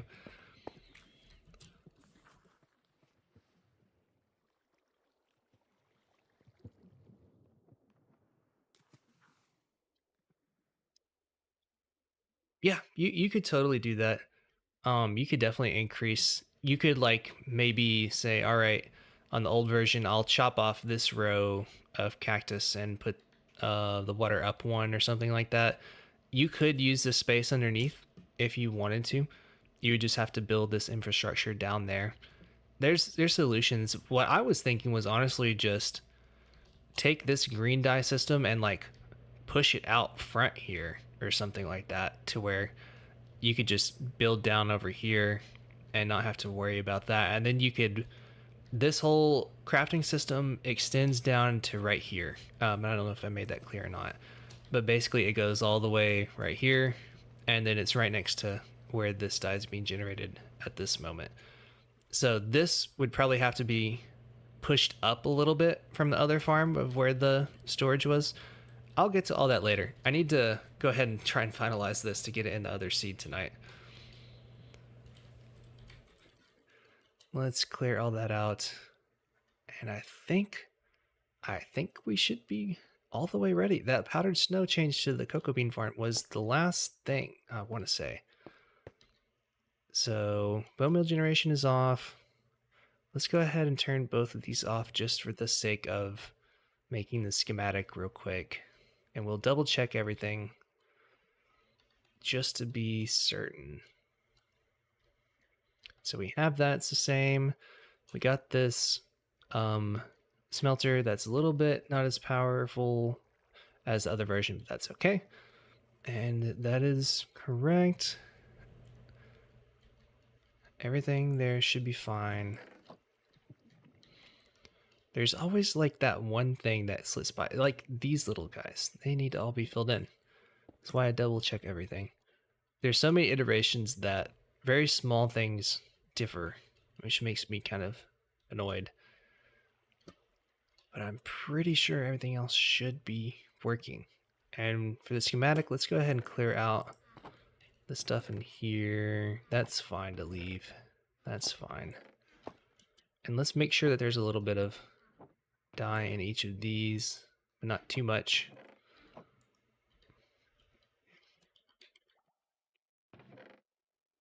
Let's clear out that a little bit. Make sure there's not an excess of any of these, really. Can take probably a little bit of that pink out again, too. I just don't like there being a ton of them in there in the schematic. That's fine. There's probably an easier way to do that, but I don't know.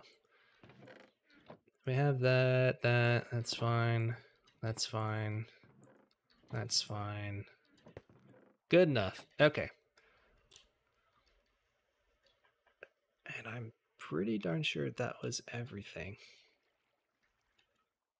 So let's go ahead and freeze this. And kill all the item entities.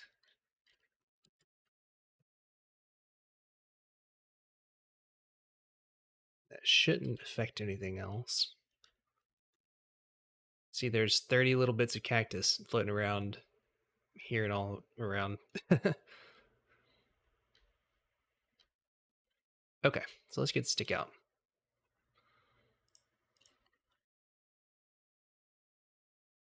And I'm going to go ahead and delete the former schematics in my file storage real quick. Give me just a second. This doesn't show up on stream.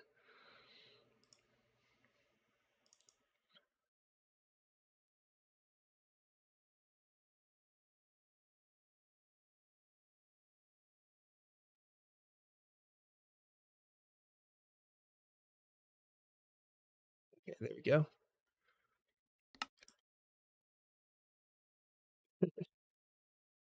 There we go. All right, so let's get that started. Okay, so it looks like we're doing this one first, but let's, I don't believe, I think we just need to start again.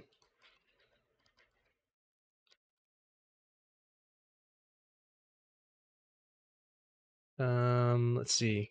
Diaphragm 1 at 21. Top 1.7K, I believe is the naming scheme I had. Okay, so we'll do that. We'll get this one first. Let's double check that everything's good. Let's make all this stone.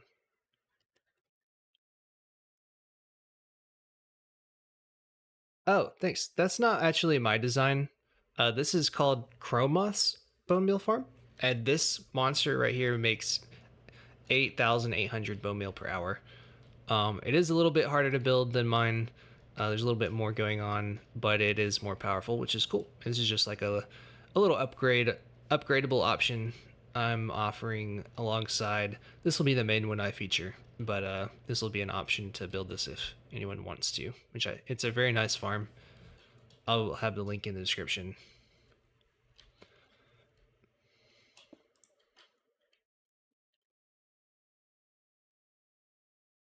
Go.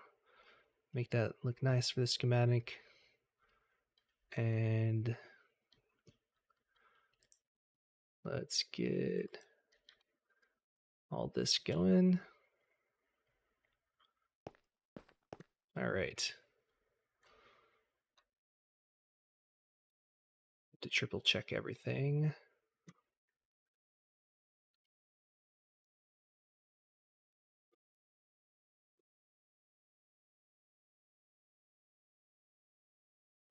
This way. Sorry, this takes just a little bit. Oh, did Cub feature Chromos? It's a good farm. Like honestly, it's probably the best bone meal farm right now, or depending on what your metrics are. But let's see. Is the grow function for Lightmatica Wizard? Is that what you're talking about? Is there an easy way to get this to match all this without doing this process that I'm doing? Let's see. What command is that? I don't know what that command is. Let's see. Do you know what that syntax is, Wizard? It's a hotkey? Oh, let me check. Where's my Lightmatica? Oh, huh. Did my stream cut out for a second? Weird. OBS just said my stream had a issue connecting and reconnecting. Weird. Okay, good. That scared me for a second. All right, where is Lightmatica? Did I pass it? Journey map. You can see all the mods I'm running, which I do not care. Maybe it's just in Lightmatica settings. Hotkeys. Grow. Selection grow, I'm assuming. What keybind do I have that's not being used? Let's try left bracket. All right, let's try that. If man, I can't believe that's the first time I'm hearing about that, Redstone. Thank you so much for that bit of knowledge. I really appreciate that. Wow. Fantastic. Learn something new every day. Lightmatic is such a good program. I'm not surprised there's something to actually do that. Yeah, okay. Yeah, that looks like it's got it perfectly. Sweet. Excellent. Let's go ahead and save that. And we'll save that in there. Cool. And we'll get another one started.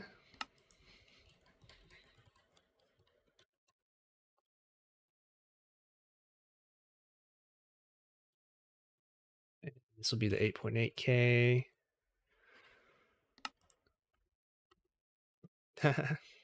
That's true. You are the wizard. All right. So then now, let's see. Does it work? Do I have to? Yeah. Oh, yeah, it does. Excellent. Yay. So quick. Wow. Yeah, that's probably saved me about 30 minutes on my next farm, maybe an hour for how many times I have to do that. Excellent. That is very nifty. Although I don't want to get all these bushes right here in the schematic, so I will clear all those. Actually, I can do this with World Edit. Be a little faster.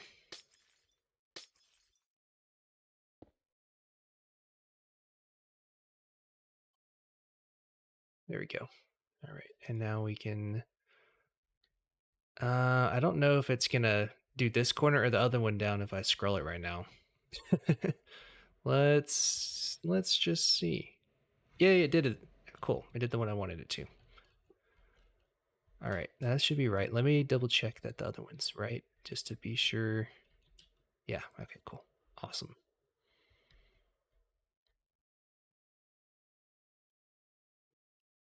Well, I'm impressed that you had that level of knowledge if you focus on Bedrock.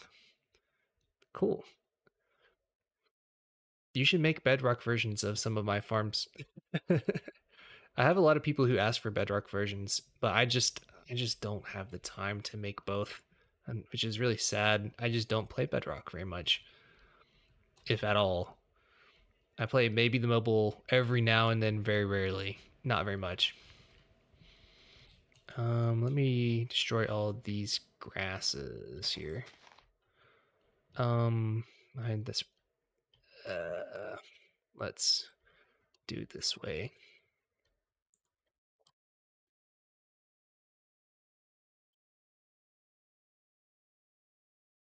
It's just grass, right?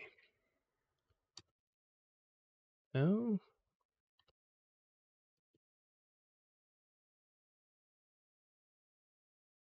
it's not grass block. I know it's not grass block. It's just called grass. Oh, yeah, it is short grass. That's right. Why is normal grass in there? It looks like that should be something. There we go. Let's do moss as well. Appreciate that. Moss, carpet. I don't believe there's anywhere else that needs those in the farm. Yeah, just 6 blocks. That sounds right. Oh, we should probably take those bushes out too. I know for a fact those aren't in there. What are those called again? Azalea and flowering azalea, I'm assuming.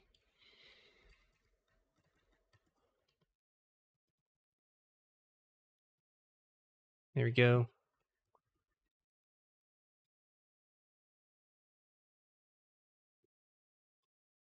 Whoop.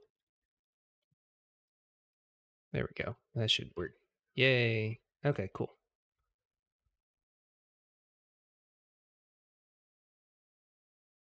Yeah, for some reason it's just called azalea. I thought it would be like azalea sapling or azalea bush too, but apparently it isn't. Okay. That is clean now. I think that's the last thing I needed. And that is getting everything. Let's go ahead and save it. Go. That's the wrong page. Bam. Bam. Yay. Okay. What's up, Getsuguru? If I say that, I probably still am not saying that right.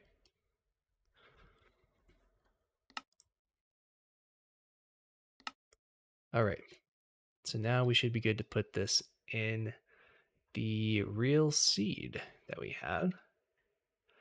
And I already have the world up and ready, I believe. Let's go ahead and hop on over there.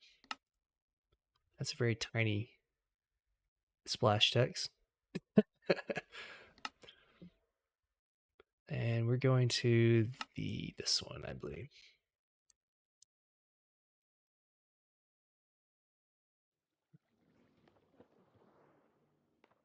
Oh, yeah, that schematic doesn't exist anymore, game.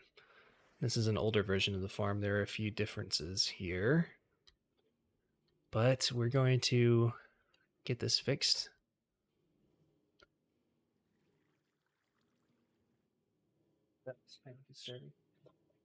Had a door creak in the background. All right. Where is the blue dye control I had? It was here. This is the old version. It's not quite as good. Okay.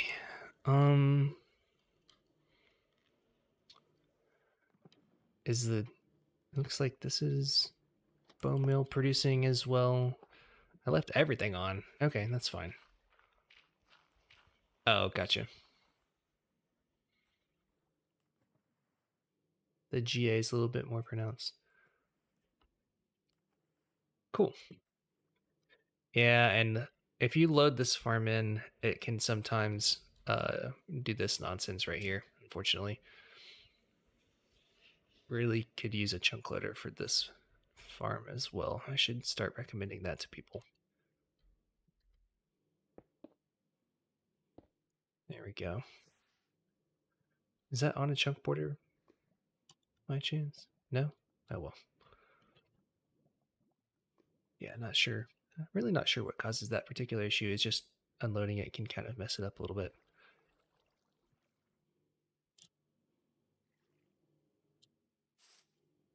All right, so we need to paste in the new version here. And new version should be completely ready now. Let's go ahead and at least just turn this off. I think I'm probably going to cut all of this with World Edit first because it won't completely. Actually, no, I think Lightmatica just completely destroys all the items and makes them, the entities, not fly everywhere. I'm not sure though. I might World Edit just to be safe.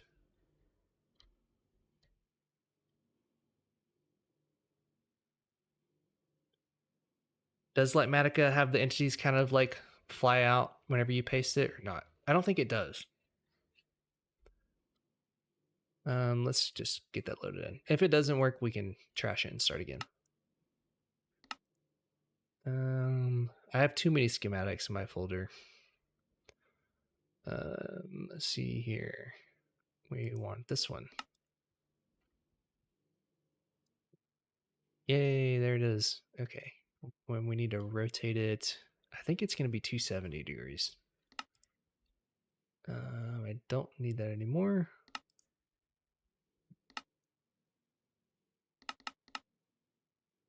Yeah, that's right.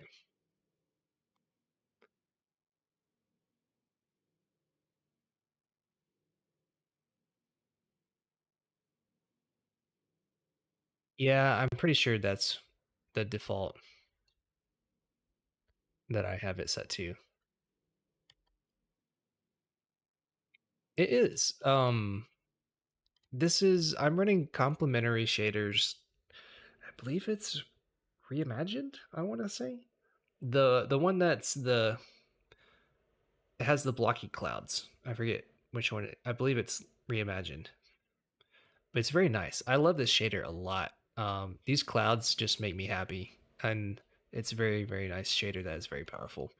And it works with Lightmatica schematics, which also makes me really happy. And let's push this over. Ah, wrong button. There's probably, let's get that, yeah, pretty close like that. You can actually tell exactly the Y level that this was on. It's very close. Yeah, so that I believe is the right block here. It's going to cut out a little bit more over here. That's fine. Well, we might have to reroute this stream a little bit too, but that's also fine. We can change that at the bottom later on. So I'm pretty sure this is the same. Maybe it isn't. Maybe I need to go right here to change the least amount, because that's the same on all of these. Yeah, everything is just slightly different in this version. Trying to figure out, I mean, I don't think it will matter, to be honest.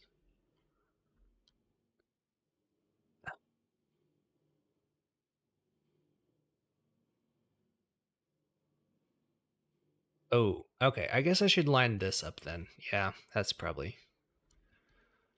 Oh, nope, that was even worse. Oh, okay. Yeah, so that matches the most, it seems like, in the middle. So I guess we'll go ahead and do that.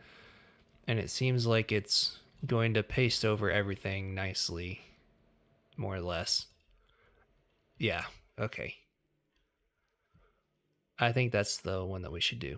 Yeah, that's clearly lining up the best with all this. All right, let's go ahead and do it. Let's hope it will do just fine. Is it? Oh, let's check forward and back real quick. Yeah, okay, yeah, that's fine. That's weird that some of these cactus say that it's correct and some of them say that it's in the wrong state. I wonder what's going on there. Oh, yeah, so we have the issue that I thought was happening. Let's do what Redstone said and change that setting real quick. Let's see. Is that what'd you say that was, Wizard again?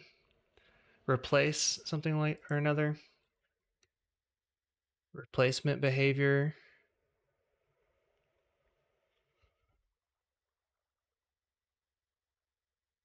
Ah, I concur. Octagonal square.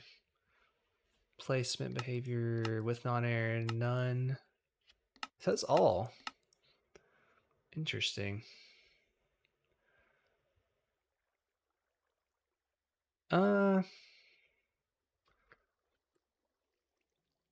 Hmm. Hey, thanks for stopping by, Octo. Appreciate it. Always good to see you, man. It's the second one on there. I already had it set to that value, though.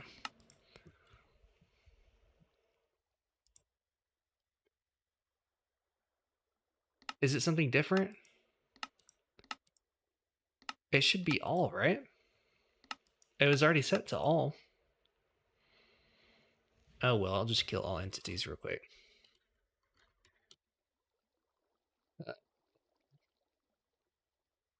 E type. Ah, can't even.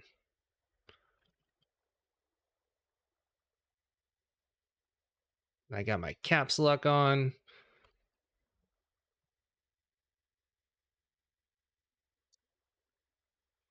That should take care of all those pesky boys there. Yeah, I did. I just did the item. Yeah. I realized that might have been pretty scary. But he's still good down here. He's still firing away. Gonna clear some of these because I can't actually clear my inventory. Let's double check the hoppers. There might have been stuff that got into them. That would be where something would really bug me. No. No, no, they're all good. Excellent. Oh, nope, that's not good. Also, I'm pretty sure this system will eliminate the cactus getting in this hopper now, which makes me happy.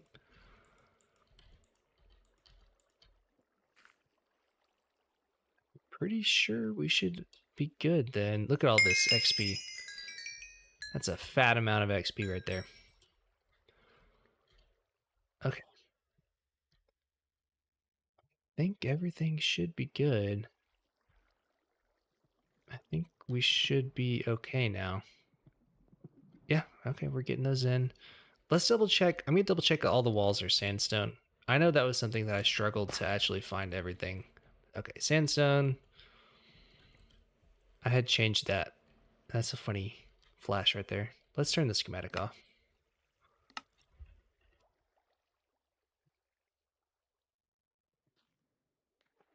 Everything's sandstone, sandstone, sandstone. All right, I think we're good there. Okay, I think that's basically it. So now we need to get the water stream from the bottom connected back up properly. And yeah, it's really close. It's very, very close to the new one, which is good. That's more than easy enough to do. Do I have world downloads? Yes, I do. I have world downloads and schematics on all of my farms because I am the OG.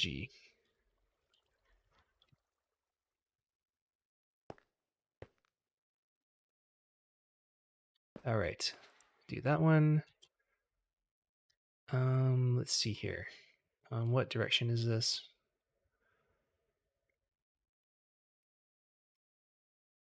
Northeast. 2 blocks east, 1 block north. All right, we can get that.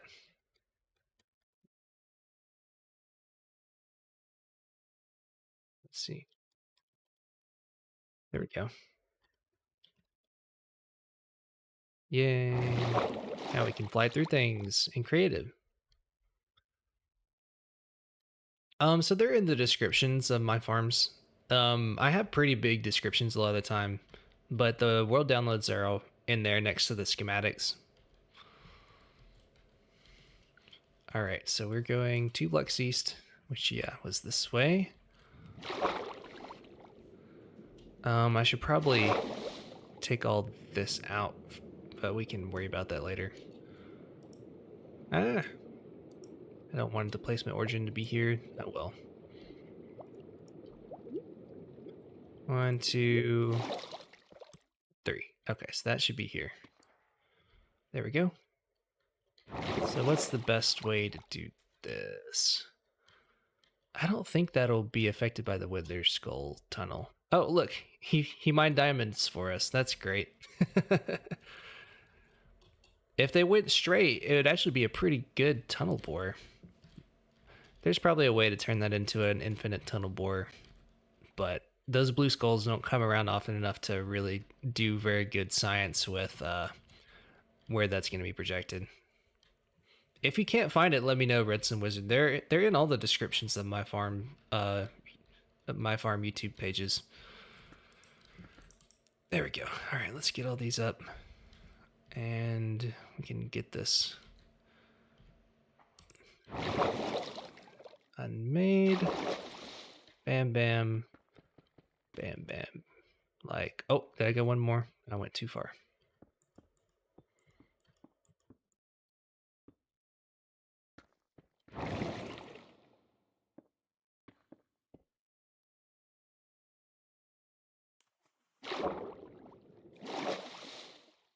One, two, three, four, five, 6, 7. Let's just do it right here just to be safe.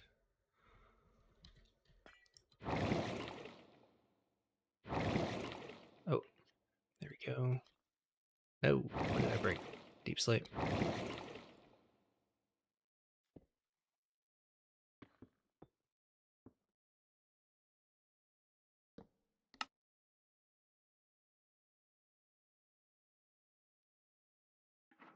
There we go. That should be finalized. 3, 4, 5. Yeah, that'll be more than good enough. Let's put this actually one more that way. That's bothering me a little bit now.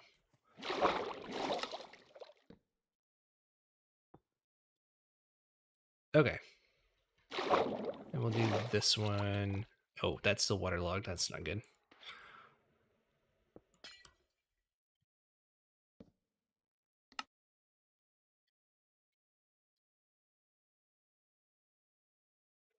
Did you find them? Did you find them, Redstone Wizard? It shouldn't be that hard to find. I don't know if that was what you're still talking about. Yeah, the Doc is doing crazy redstone science, man. That man's a machine. I need to take that F3 screen off. Okay, so let's go ahead and clear up this tunnel. And we're gonna need a sign right here as well. Oh, actually, that's not gonna work. I have to push that one back. I was right the first time. There we go. Man.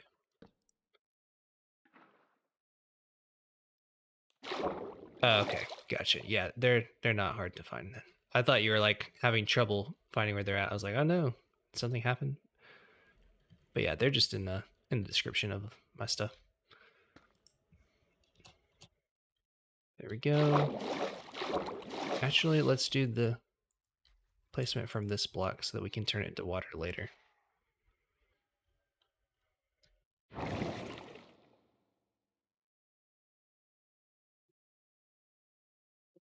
Ah, should probably go to spectator so I can fly up here faster, but I'm already here. All right, we'll do right here. Yay, cool. It was one wide column.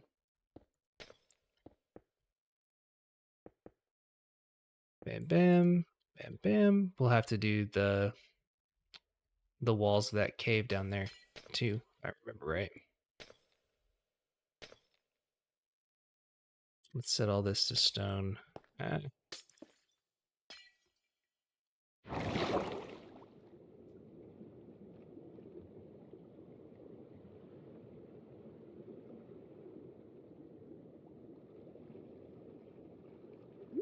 Oh, you don't have to do all those unless you just feel like it. But I mean, I do have a lot of people who ask for Bedrock versions of stuff. It would be nice to point them somewhere if you made them on a channel that you have or something. I would send them your way. Are we just gonna set everything to deep slate? Let's set everything to stone as of right here.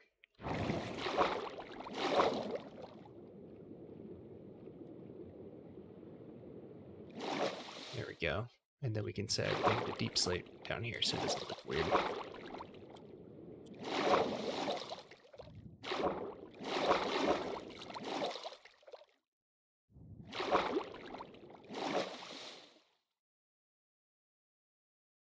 There we go.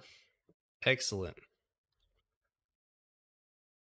Okay, so let's double check. There's a few caves in here that we have to fix before we can actually set this all the way up. It'd be cool if I had just had glass on those. Oh well, it's fine. And there's the other ones. I don't need that anymore. That's all right. Wait, this amethyst does not have to be pretty.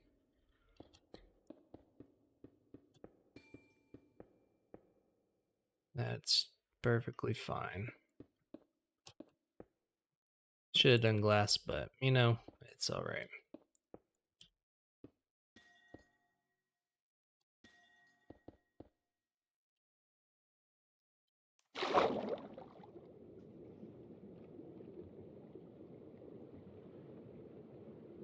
Okay, that's good there. I think there's one more cave. Yeah, pretty big cave right here.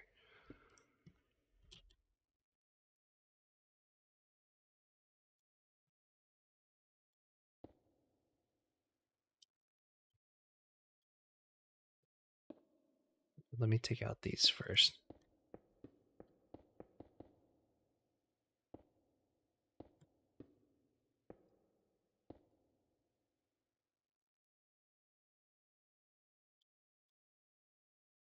There we go. All right.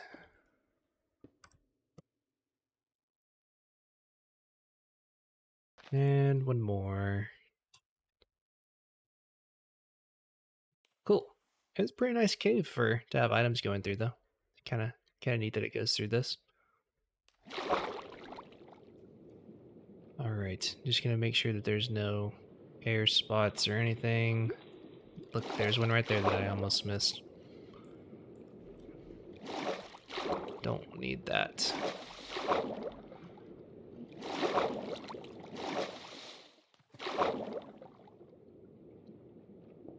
I don't think there are any other caves that it goes through. Nope. Nope, nope, nope. It goes right up in here. And I believe that will bubble column straight to the top here. And I would love to have another system where I have a place where the player's able to get out right here. Oh, uh-oh. That's no good. Good thing I fixed that when the game is... Did that when the game is not running. The budding amethyst, is that going to mess anything up down there? Let me see.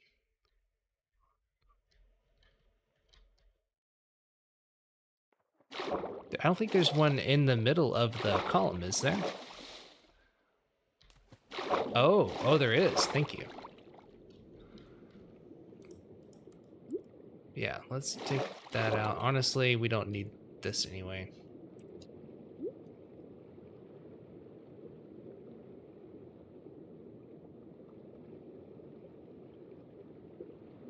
On my last farm, I had a system where the item elevator doubled as a player elevator, which I would like to emulate if I can, because I think that system's cool. All right, I don't need to fix all the rest of that. There's no more budding amethyst in here.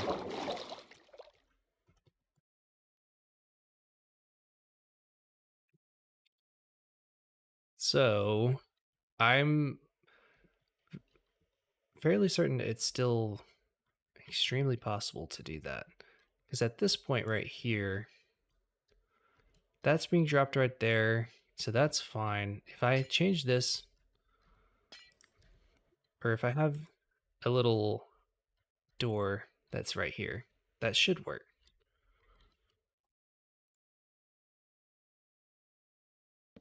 Boop. So that way the player can travel from all the way down there if they like, and can get out right here.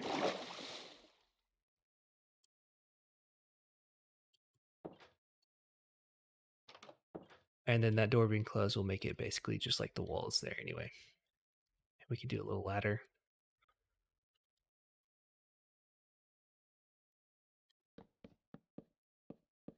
That's fine. And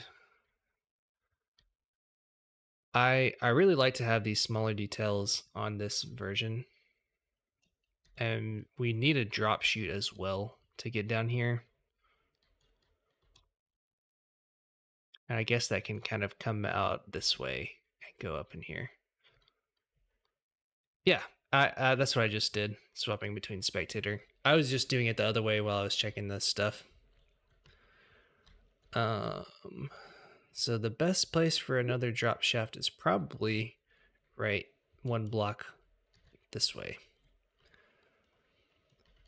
That's what I'd assume, and then we can have it go right over with some signage right there, which should be good enough. Let's get that put in. So that will go in right here.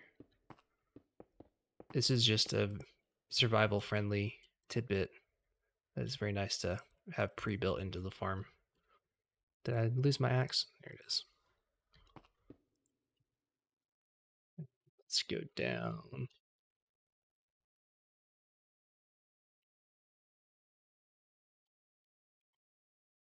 It's kind of hard to place the exact block I need.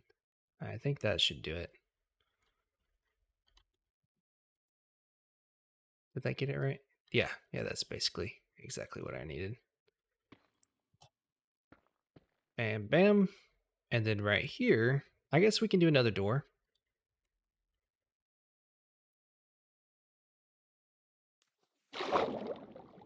There we go. That'll work.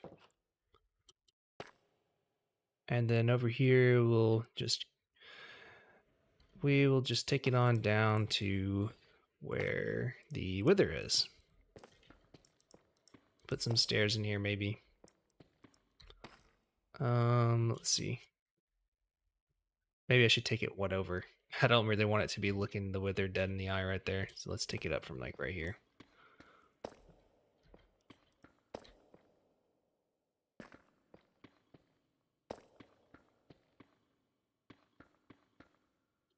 Let's see. Is that about the right level? One more.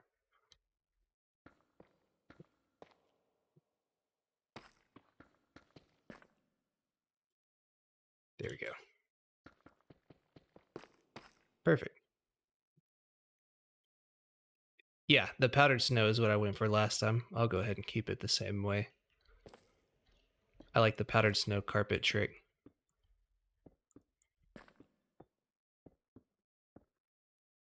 I guess it is a little bit more expensive though. But it looks cooler. Where did the... Oh, the drop shaft. I made it right here. That's fine. Let's do the powdered snow bucket just so you can walk over it a little bit easier.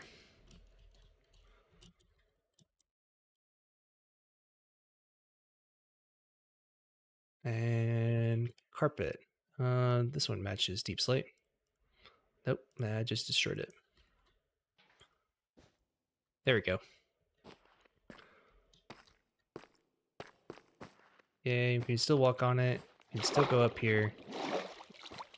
I'm assuming that will be pressing me up whenever... Yeah, whenever I resume the world. Let's just get some deep slate stairs. I like these. Let's use those. There we go. And put a torch in here for posterity, and so that nothing is spawning. There we go. Let's check it with mini HUD. Should be fine. I don't know how that got there. Is that... Okay, I think those things just kind of twist as they're being shot.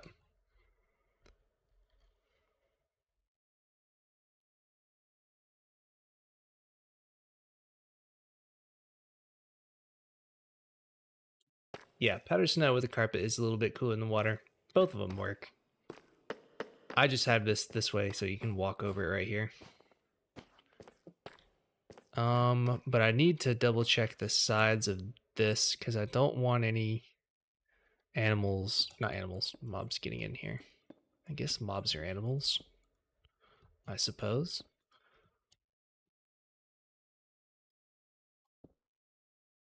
All right, let's keep going up here. We also don't want any budding amethyst in this column, which should be a disaster. We can keep some of those there.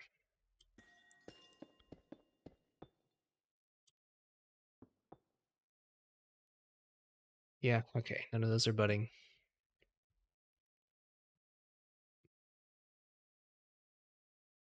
I really wish I had done glass. Oh well.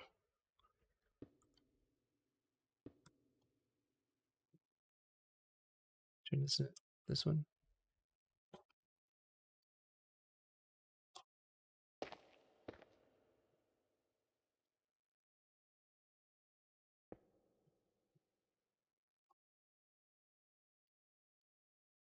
Yeah, that would be. It'd be really funny because it'd be almost like I didn't even think about that. I'm sure most people would not even think about that until the little tiny bud grew in here.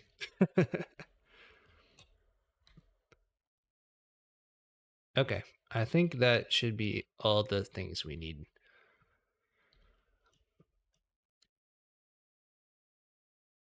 Turn mini HUD off because that's annoying. Let's double check that all that is good.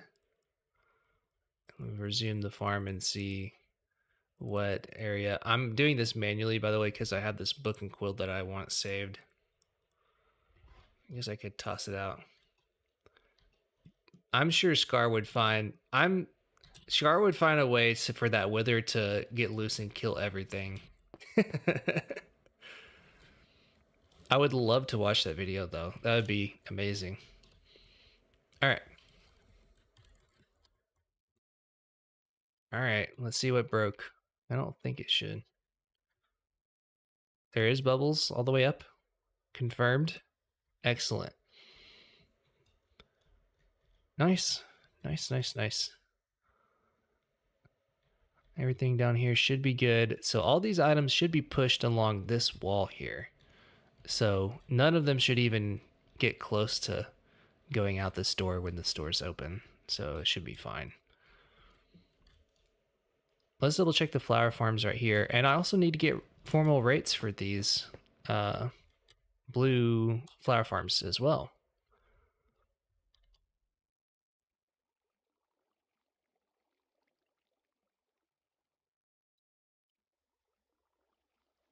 Scar would probably find a way to kill themselves in like some other part of the farm accidentally rather than the wither. I love watching the first few episodes of any Hermitcraft season because I know Scar's going to die multiple times. All right. Oh, I have to change the colors again. I forgot that was, yeah, because the colors are backwards in this seed from the way I have them on the schematic. Let's do that real quick. I need my axe back. I need to not be in caps lock. There we go.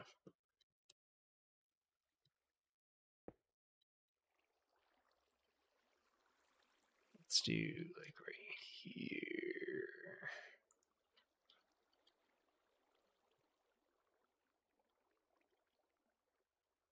Like Gary concrete.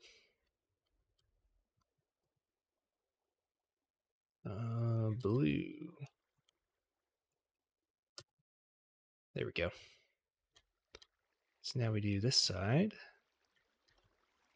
Let's do starting from right. Needs to be pretty precise on this one.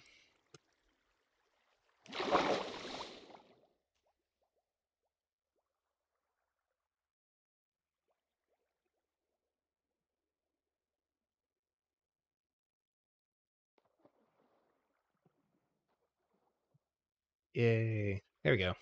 Easy peasy.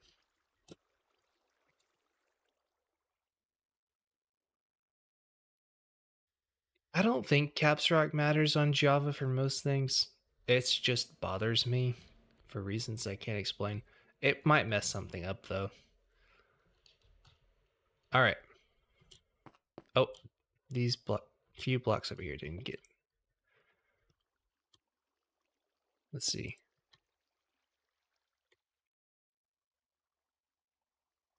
Go. I think that's it. Yeah. Okay. Yeah, those are the only ones. All right. So this should be working perfectly for blue. And let's turn that off for right now until we get the white on, which is off. Yes, as it should be. All right.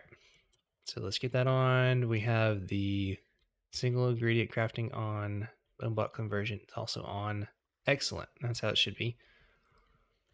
Double check the dye or the bone meal up here, which should be outputting.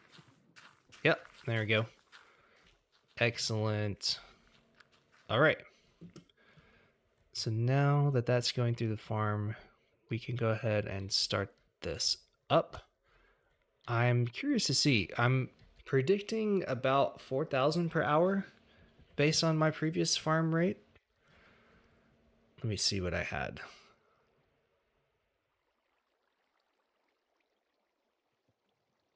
Yeah, expected around 4,000 per hour each based on my previous farm rates, and essentially kind of doubling that since we're using one farm for each instead of one smaller farm for both. So let's clear out the blue and we'll see what it gets. It's a lot of blue already. And I'm going to do this the smart way because I don't want to destroy that book. I probably can, but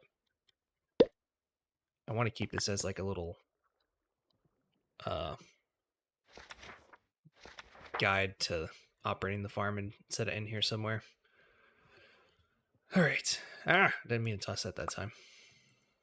All right, so we don't have any blue right now. Let's tick warp this for an hour.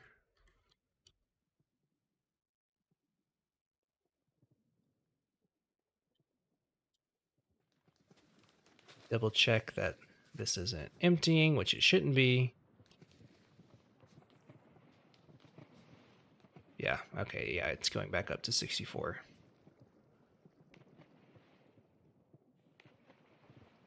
Maybe. It shouldn't be using all of the bone meal from just one of these. Is it going somewhere else up top? I don't think it should be.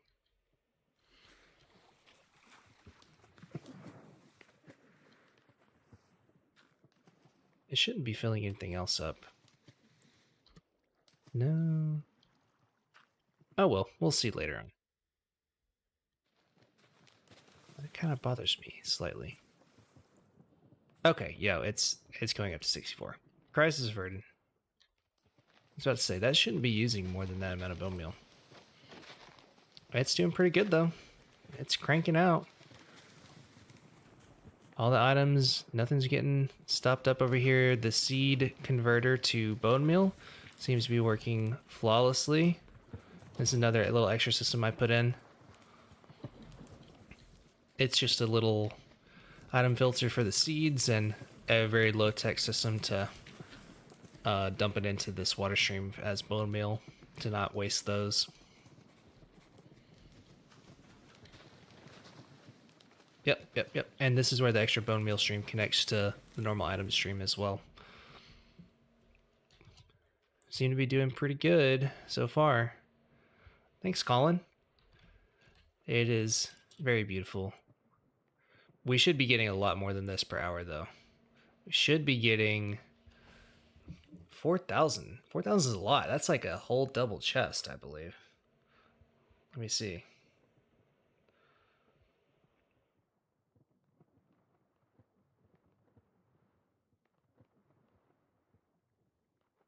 $4,000 divided by 64.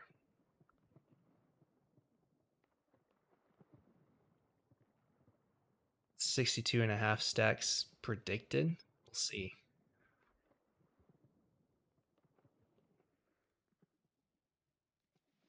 It's running, you can see that it's not running like blazing fast right now because there's a lot going on. There's the bone meal farm and this and the wither down there. So let's see. I feel like we should be at the very least very close to a full double chest. It's not moving super fast yet.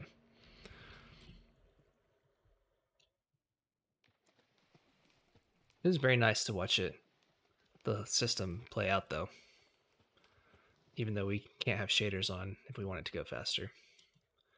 Honestly, a lot of the cactus probably accounts for some of the lag too, because there's like, probably at least like 4 or 5 entities of cactus just flowing down there at any given time, which is another reason why I want to cap the cactus kind of at a slightly lower rates than the rest of everything, just because green dye is horrible, horrible, horrible dye to get. It's by far the most annoying out of all of them. You can't use any bone meal for it. You just have to have a cactus skyscraper, and there's no way around it.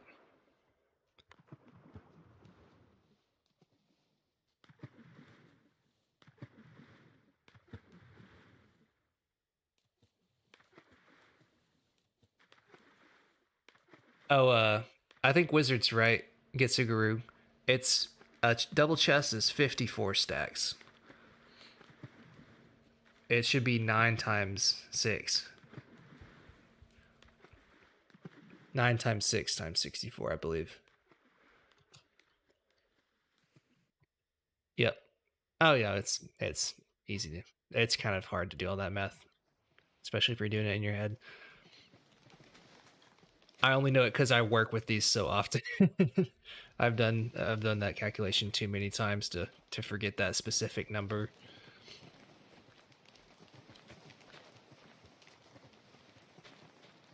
Here we go. We're still cranking out. We're still going strong. What are we at right now? Excellent.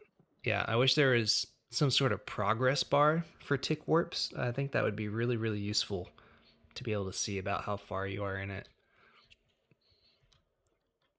Some sort of like, a little bar like this wither thing or something across the top of the screen would be very helpful. Yeah, I do a calculator too.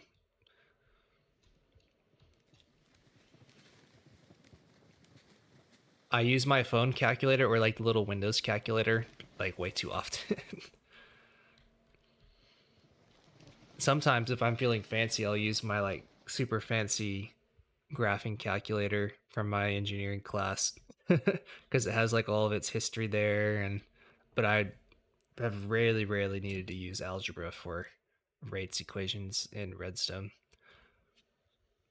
You just don't get into a lot of higher math unless you're doing very specific technical stuff. Stuff like differential equations and things don't really come into play in the Minecraft world for most applications. I was looking into the physics of Minecraft for a certain build a while back because basically different types of entities fall at different speeds. I don't know if you guys knew this, but like I think it's so that the player can catch up to items whenever they're like jumping after them and trying to catch their things that they've dropped. But entities fall at different speeds than the player, and things like a Minecraft or minecart fall at different speeds from items. Very strange. I was trying to make a build that would essentially uh, hit an ender pearl with a boat at a very specific time and place. Because whenever an ender pearl hits a cart or a boat, it'll destroy it and teleport the player there. Yeah, chickens are pretty slow falling. Yeah, unfortunately, this tick sprint is gonna take just a little while, but that's good. We're about 2/3 of the way done, if my numbers are correct. We'll see. I'm gonna get a drink of water.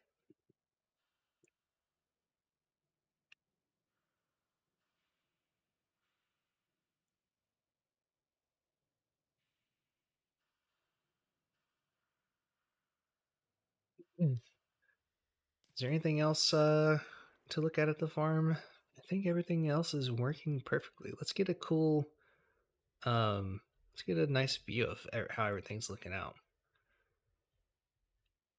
I think overall it's very comparable in size to the first one. It's a little bit bigger. If you have them side by side, it'd be easier to tell. I have doubled the amount of cactus in a way that looks pretty close, so I'm kind of proud of that. And there's more cactus here, and this bed is I think 1 or 2 blocks wider than the other one was, something like that. And then all this is just slightly more bulky, but each little bit is more efficient, right? So like all the flower farms are combined into one.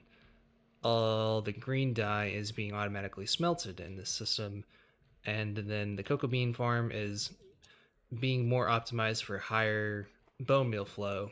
And before, there was one set rate for everything based on this bone meal farm up here. But now everything's essentially unlocked to where you can use higher bone meal output to make all these different farms go faster. The only thing is the cactus is still locked into certain rates and everything that depends on cactus, which is too many things depend on cactus. Because you got green, you got lime, you got cyan. Cyan? I don't know. It's a weird color. And all those are dependent on green, sadly. And cyan's one of the nicest colors.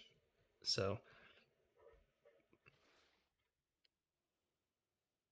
green being about 22 stacks per hour is much better though than what it was before.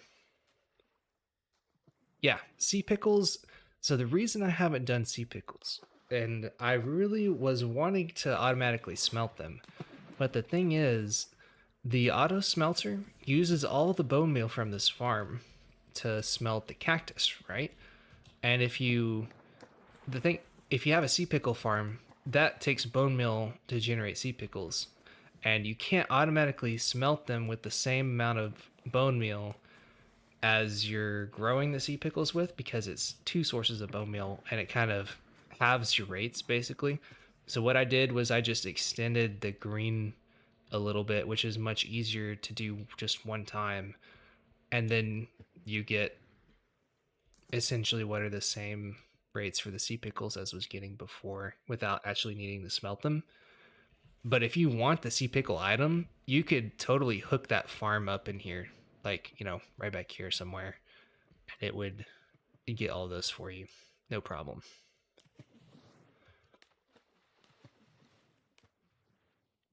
Honestly, some people might rather do that. So it would not be hard to stick that somewhere right in here on the edge, right here might be a really good spot for it.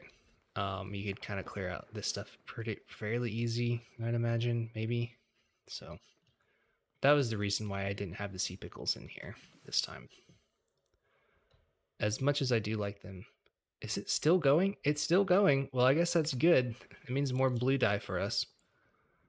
Yeah, we're getting pretty close. It's probably going to stop any second now. A little bit. Probably like another minute or so. There we go. There's a lot of entities that it has to load in every time. My poor PC. My FPS is not good. Especially whenever I look at that. Yeah, I don't know what exactly that was. That made it spike like that. And it's not too bad.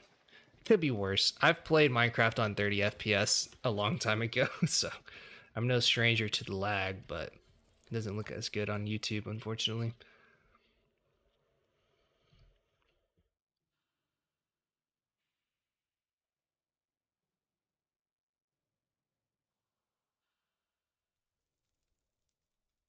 Yeah, I mean, that would be nice to have dispensers plant certain things.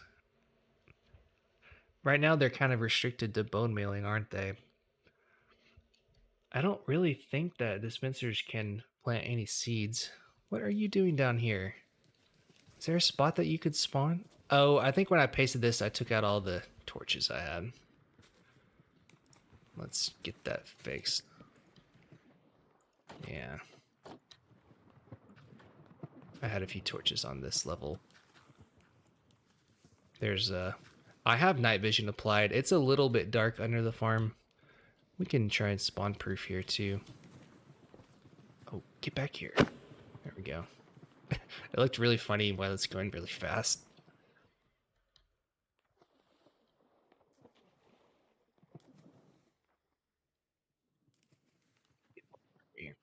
Let's double check. It's still going. It's still going fast. Double check for spawnable spaces in here. not seeing any. I've already torched all of this, but I'm just double checking.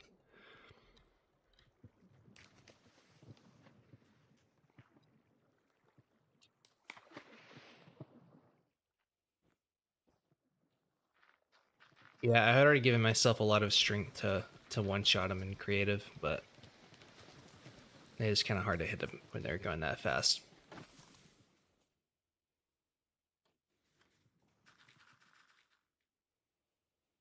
Hey, we're done. Let's stop that for accurate rates.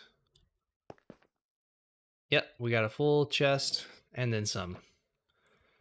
So that's 54 plus 5 plus 2 plus some change. Let's see.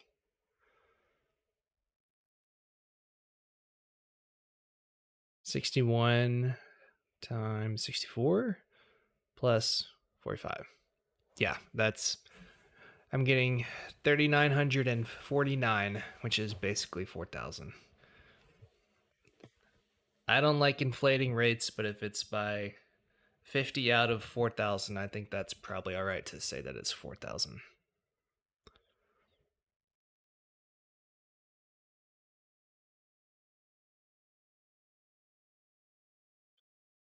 I'll write down 3,949 because it sounds cooler and more specific though.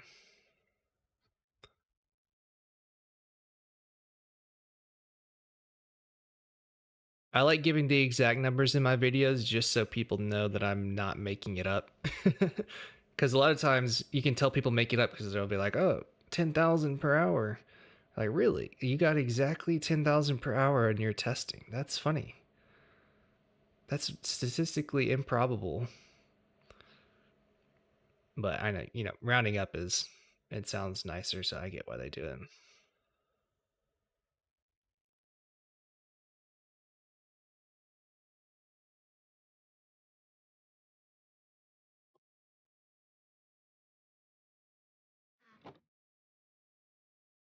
Okay. What else do we need? So that's the 2 tall farms. Get my shaders back temporarily. We know the rates of these guys.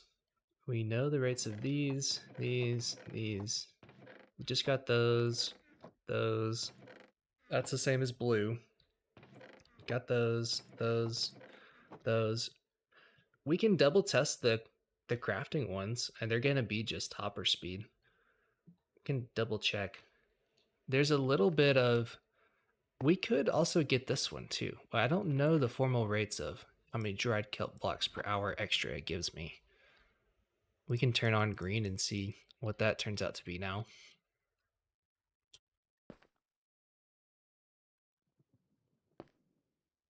Let's do that. So that's on. Let's turn on green and see what the dried kelp is for this farm specifically. We can also double check that green's the same on this one. It takes green a little bit longer to get started on this version, but it should smell almost as many as the other one.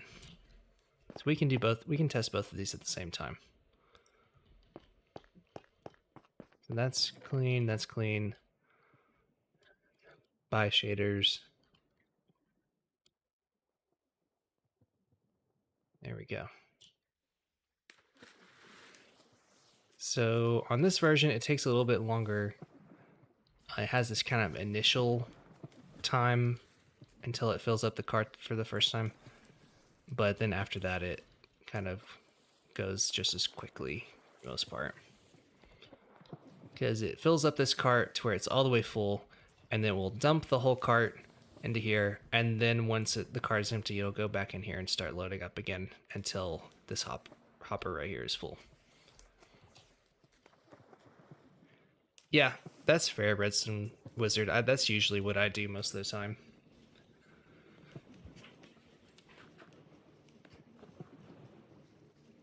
That's probably good practice anyway. That's probably what I should do for the end of it once I get everything, all the information ready to be put into the video. Yeah, so this is being dumped in here. This is good. Crafter is working. So that's crafting all the blocks, and then they'll get put into here.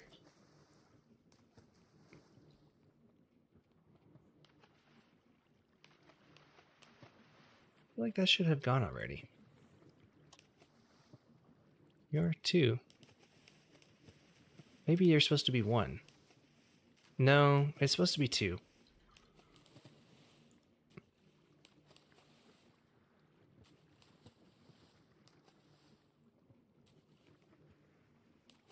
Is it 35 that it goes on? Yeah, that is the right signal strength. I swear it didn't have that many items in there, though. Am I crazy? Oh, it just dropped them off. Wait, what?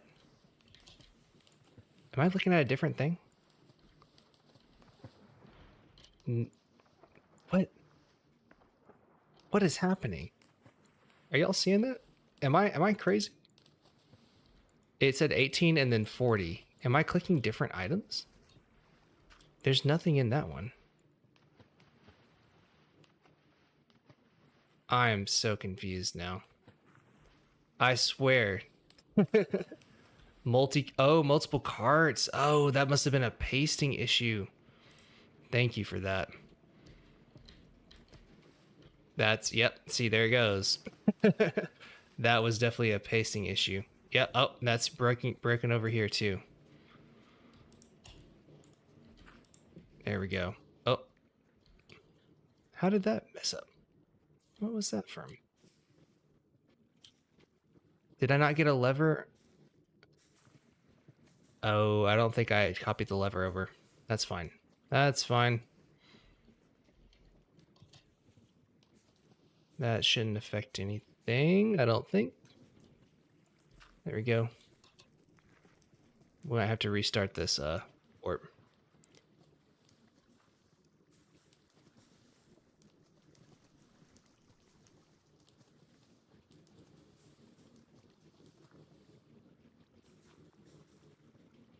Yeah, let's restart all this. There we go. Let's... Oh, there's 2 carts up there too. Oh my gosh. Are they... Goodness gracious. All right. Let's just take all those out.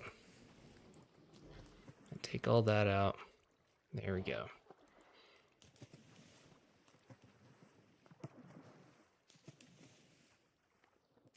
All right. That's sad. Yeah, that was definitely pasting the farm in the exact same place issue. But I'll go double check that on the schematic just to be safe. But I'm fairly certain that was exactly where that came from. All right, let's sprint it to get all this out. Actually, let's just do that. That'll help it along.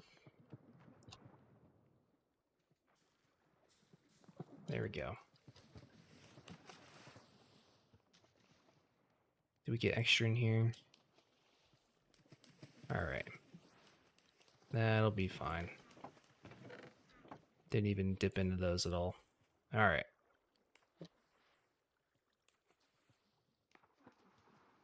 Let's do 2,000 real quick. Just to make sure we get all through all those furnaces back there.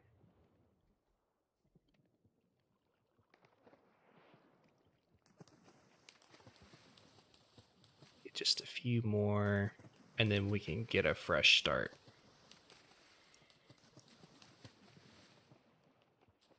Almost. All right, there we go. That's all the green. How did you get up here? Where? I swear. Dropping blocks off? Oh my goodness. Is that really where you came from?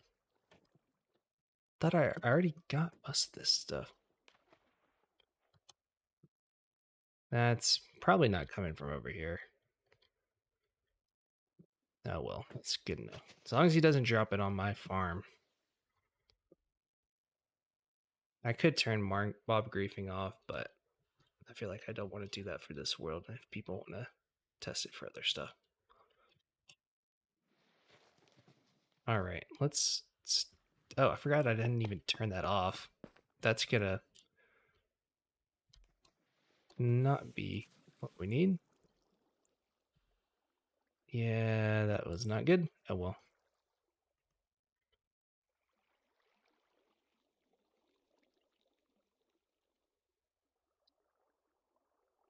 I just don't want this to not be full so that the bone meal behaves as expected and won't have to fill up a hopper on its way here by default. It depends. I'm actually one of those people with a certain caveat because for super smelters, I don't think kelp is the best fuel because if you're doing like a 64 super smelter, that's essentially every time you smelt one kelp block for that furnace, it's not going to be as efficient unless you use 20 blocks in that furnace every time you're smelting. And sometimes when you have a super smelter, you just want, 5 or 6 stacks most of the time, at least for smaller people.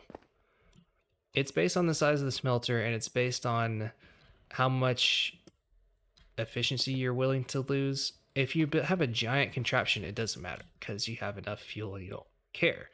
But if you have a smallish contraption, then I think bamboo planks are much closer to the ideal fuel source for a super smelter because they do 1.5 blocks and they're much closer to the 1 block per furnace, which is a little bit more technically efficient, although they don't produce quite as much. They're not quite as efficient per bone meal used to generate. All right, let's clear those out. Or you could just duplicate, like Itsuguru is saying.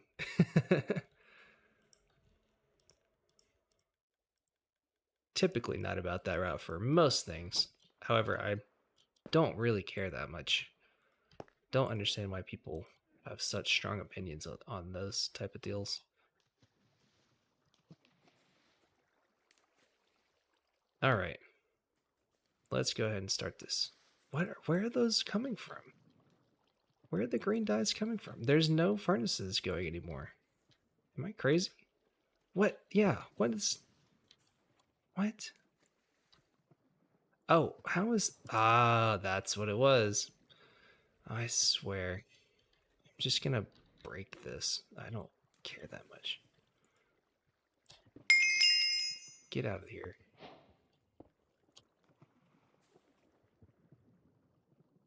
There you go. All right. I was like, where is that green dye coming from? I know that there's none in here.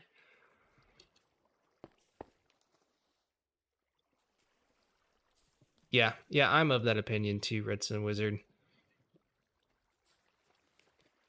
Oh, there's another. How did you get down here? More entities that got pasted in, tossed in weird places. Is that the last one? I swear.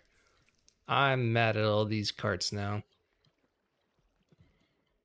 It looks like there's only one, but we got that one, this one, and that one, so I think we should be fine.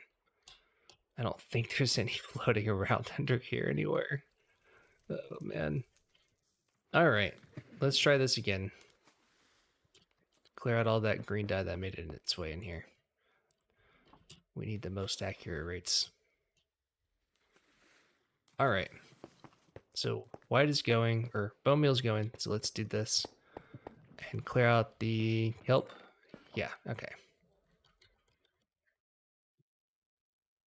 I think this should be the last rates that we need for the farm.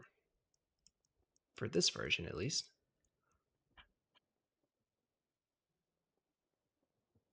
Yeah, They really need a way of farming sand in vanilla, and they've needed it for a long time. And the husk is a perfect mob to make that happen, and Mojang has just not implemented it. Maybe we'll get closer because they did add the bogged recently, which is a cool, you know, actually kind of useful drop skeleton, and it gives me hope that they might have more useful drops for variants of other mobs like the husk, but who knows if that'll ever happen. But sand needs to be able to be farmed some way, and gravel too.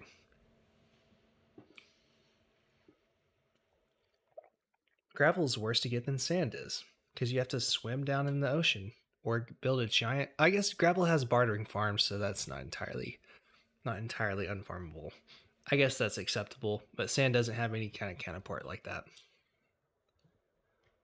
Maybe it could be dropped from like a guardian farm or something. That'd be reasonable. Is this working properly? Yeah, it's had to fill this thing up.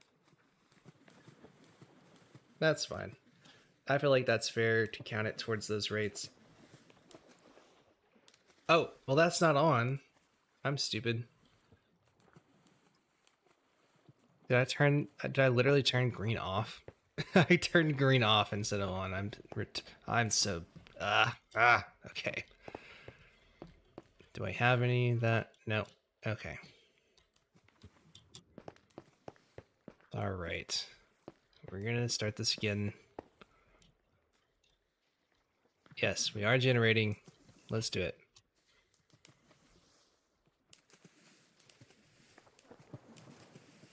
There we go.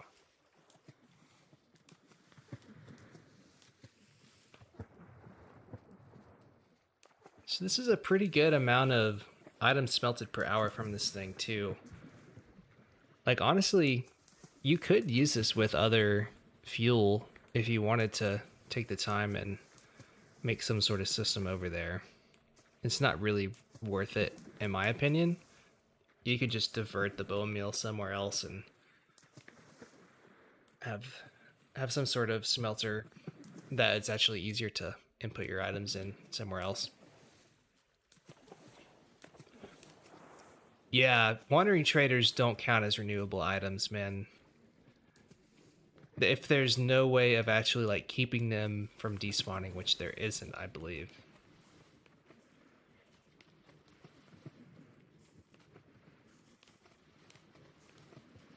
Yeah. Yeah. Everybody knows wandering traders are not good. Wizard. They're they're not a they're not a real source. I wasn't saying that you were saying that. Yeah, you can void trade with them. They'll just despawn. There's no way of keeping them from despawning, I believe.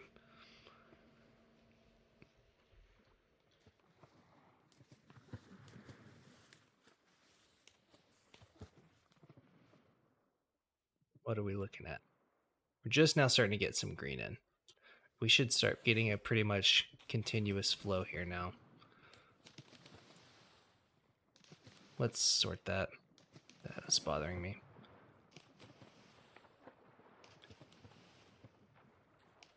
Yeah, I mean you can do that. You just can't stop them from despawning. It just delays the inevitable, really. They have like set. I don't know if it's a set timer or if it's a set chance, but you can't keep them around forever most of the time.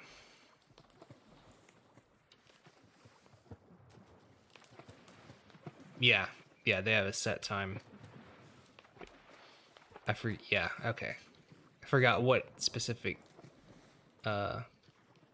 specific system that was. Cool. Okay, yeah, so we have like 16, 15.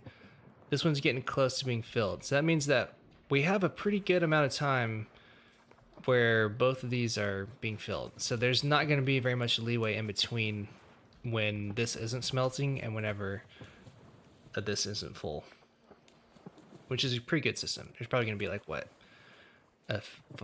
5 minutes or so of real time. Maybe more like 3.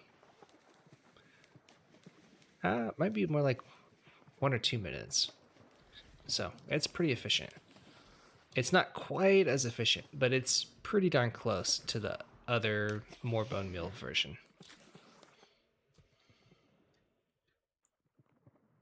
It doesn't seem like good rate so far, but it's only gone through 1 cycle as of right now. This next one should see a lot more success, and it's still smelting green. So we just are going through that last block there, and we're starting to get more right now. So I believe that these will go continuously, like right about whenever this one stops, we'll get the next one in. Let's see what our cart over here is looking like. The no clip creative still messes up with the carts. So this one should be moving out very soon. I believe next trip it should move out, which is good because these have basically just stopped. Yep, see? No time in between. So that's perfect. Yeah, it's close enough. It's going to be real close to 20 stacks long term. Aside from that, and that initial cart warm up decreases the efficiency just a little bit, but I think you could safely say 20 stacks. We'll see what it gets after all this. Oh, that'd be a fun way to do it. Quartz is actually really hard to farm too, though. Do piglins give the quartz item in a barter farm? I can't remember if they do or not.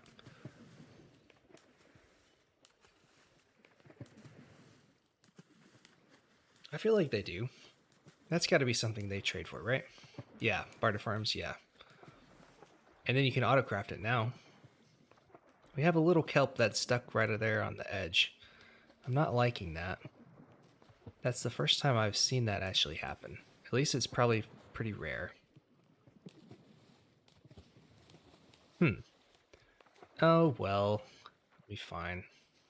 That's literally the first time I've seen that problem in the whole time I've been testing this, so it's not a big issue until it is, I guess. I probably tested this for more than 10 hours now, and that issue looks to be very rare, so I'm gonna ignore it, pretend like it doesn't exist. Let's see, what are we at? Yeah, we're still doing pretty good. Hopefully we have a lot more time on this tick loop here. What I'm gonna do for the rates on this, I don't know. I feel like it would be more fair to shut off green and let it burn through all the fuel to count the rates, but I feel like that also isn't entirely fair.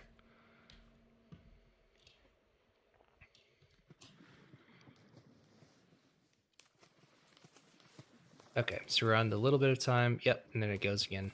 Excellent. Yeah, and this tick warp is going pretty slow too, so it might take it just a little bit more time, but that's fine.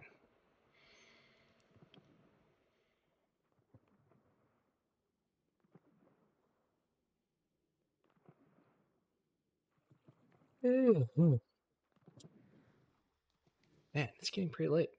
This will probably be the last one I'm testing for the night, but good news is I think that's the last one that needs to be tested tonight. Everything else should be working. Should be perfectly fine. I'll probably manually run through a test of the Wither farm just to be sure that that's still working as it should. I have a little section for the nether drops over here now too, for that's not properly being filtered, but that's okay. Let's see here. Yeah, there's no filter in there. Excellent. Just what I wanted. But it's supposed to be pork chop in here, and of course that didn't work, because why wouldn't it? I'll worry about that later. Yeah, there's no torch. That's, yeah, something about that schematic didn't paste right. I just had this for the hoglins here, so that there's a little spot for all that. Yeah. Can clear all this out. Let's do it the easy way. There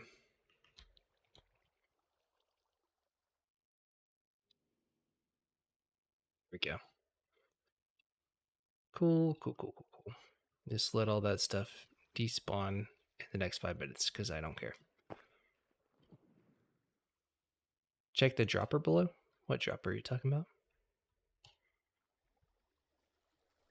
Oh, there shouldn't be a dropper in here. There's just, yeah, that's normal. That's fine. Yeah, it probably was a good idea to check that though.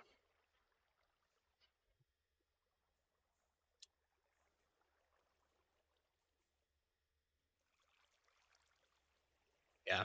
Yep. All right. But yeah, this will be for if you had a gold farm, you could put gold nuggets here. You could also extend the crafting system to craft the nuggets into ingots and blocks right here in the same way that I'm doing this. You could probably get some sort of that could power 2 crafters, honestly. But that probably wouldn't work for the if you're getting an ingot in one and a gold block in the other. That probably wouldn't work because it would craft the ingot into nuggets again. So you'd have to have some other different system. But it'd be totally doable. It should be doable and tileable, I believe. If they wanted to have one of those over here, you could put that in on this side. If it was weird, you could just have it overflow into the edge or something. But I really like this system back here. Let's go back into no clip.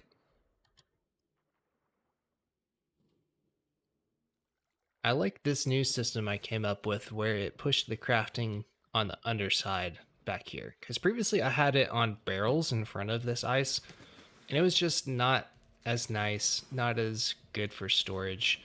Didn't look quite as cool, but now it's hidden back here, and this system actually works very well.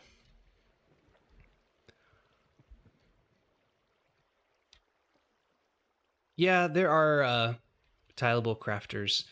The reason I didn't put those in is I believe they're pretty bulky. They're a little bit larger than the setup I have here. Um, for this one, I considered putting one of those in, but it basically would take up too much space right here because it needs another signal strength and then a block to read that, and then another block for the dust, and then an observer on the dust. It was just a little bit bigger than I like here, and I could put this one on the edge and it looks all right anyway. So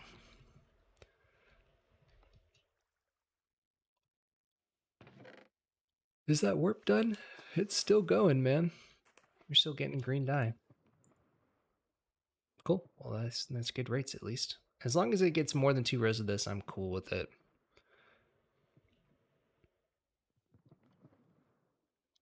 We should be getting pretty close. What's our kelp look like?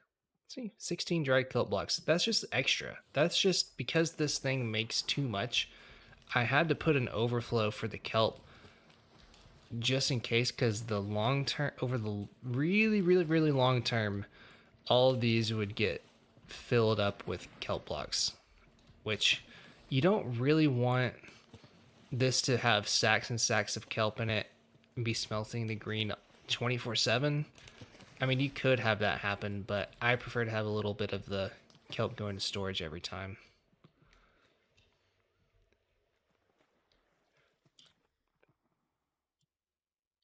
Watch, because you said it'll be 1 green dye short.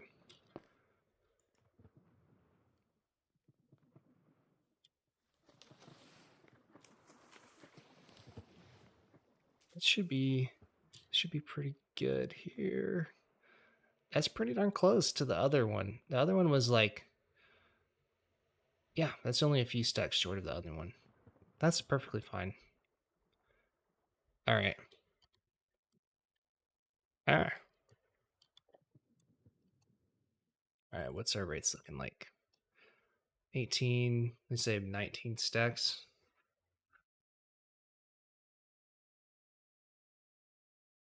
What is 19 stacks? 1216. Let's write that down.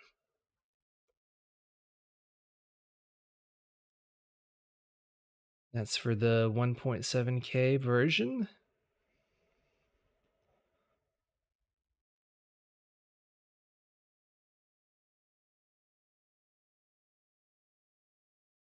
On my previous test, I got 20 stacks, it looks like. We can round down just a little bit to about 1200 per hour. That's probably a good baseline. It'll produce more than that once it's already been going. We can say 1200 plus for that one.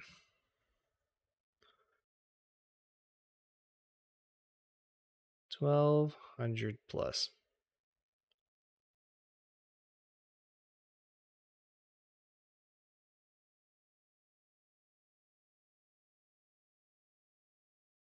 About 19 to 20 stacks. Ish. Yeah, steady state it does the same as the bigger version, about 22 stacks per hour. Cool. Well, that's all the rates. We can go through it real quick. Green, we're getting 1200 per hour on this version. We'll go through all the versions for this this farm right here real quick. What I have. I'll maybe just put it in. I'll write it up in this book and quill later. I'll make it formatted nice. Probably won't do that on stream because it's a little bit more dull. I'll have a little write up for the whole farm on a turned in here somewhere. Yeah, it's been fun, Gissiguru. Thanks to you and Wizard for hanging out the longest. Y'all win the award for that. Thanks for talking to me. I appreciate it. It's been fun. Let's go through those real quick right before we hop off. All right, so green, we have 1200 per hour, or about 1400 steady state. White, we have 1700 per hour from my bone meal farm that I've already tested extensively. Brown, we're getting about 1700 per hour exactly as well. It's exactly matching the rates of the white, which is excellent. And blue and light gray, we just tested that and we got 3949, 3000, you can say 3900. Black, the previous rate I got from the Hogland farm was 927 per hour. But the thing is, the black is subject to whatever farm you make on the other side, so it's really greater than or equal to about 900 per hour because you could get a lot more than that. Purple, purple is a little bit weird. Purple is combining blue and red, so we're basically limited to double the speed of blue for the baseline, even though it's a little bit more efficient than that long term. So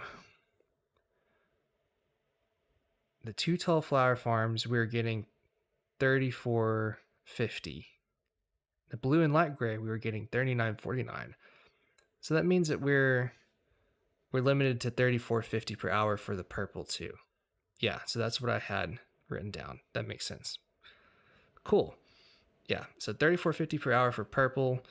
Light blue, we should be matching the rate of bone meal because the bone meal is 1700 per hour, and that will be the limiting factor. So 1700 per hour for light blue. Cyan, we're limited by cactus. We should probably see just how much cactus. Well, I guess it's kind of hard to measure exactly how much cactus per hour it gets. We can take out all of these. Let's do that to finish the night off. I want to know exactly how much that is. Let me toss my book and then clear my inventory.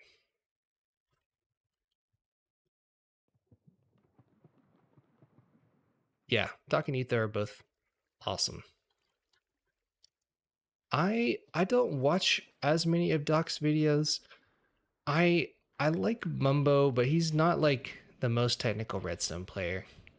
I honestly, for Redstone, I get a lot more inspired by Tango than most of the other hermits because I really love his blend of building and Redstone, which I think is very admirable, and his projects are very interesting. Um, so what was I gonna do? Test the cactus per hour and then call it a night. Let's get all those out, and that should be more than enough to be able to test. Let's get this row filled up here. Actually, yeah. All right. So we'll count it from the third row forward.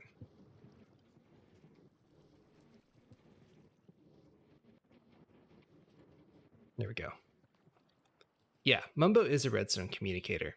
I 100% agree with that. I need to get my book before it despawns. There we go. He has some really good introductory redstone videos, and he's really good at getting people excited about redstone who don't normally build redstone. That's true.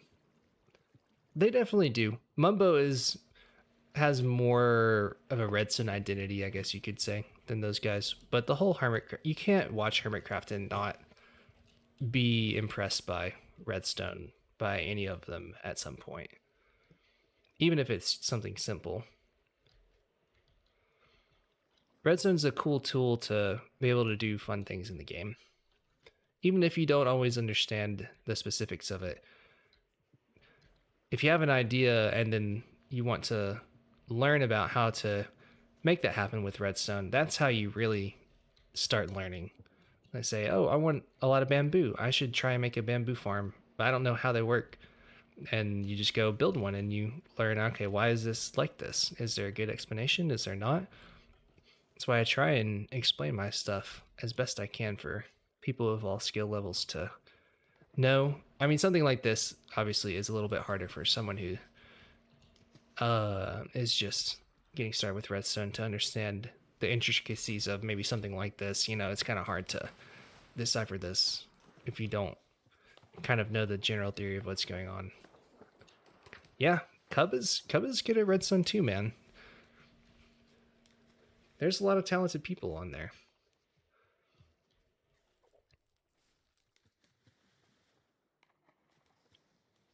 Yeah, I try and be both of those, Wizard. I mean, it's hard to have time to make both in a video, but my philosophy is I really don't want other people making tutorials of my farms. So I'll kind of suck it up and make a tutorial for it. My goal is to have tutorials that are good enough to where they're easy to be followed and other people will be discouraged from making their own of my content.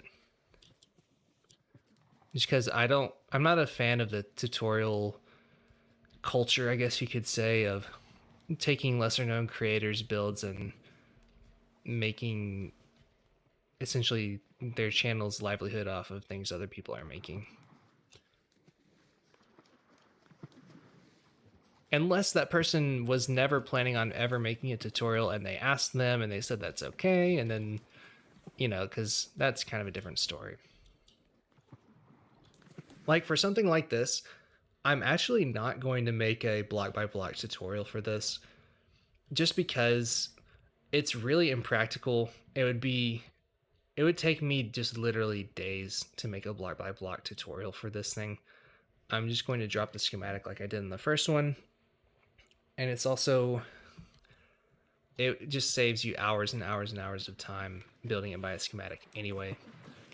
There's no way, I don't even think anyone has made a tutorial of my other one. I had one person ask me if they can make a block by block tutorial of my dye farm, and I said, sure, if you give me, you know, credit in the description and link to the video and all that. But I don't think I ever got notified about it. I don't think they ever made it. If they did, it hasn't gotten big. So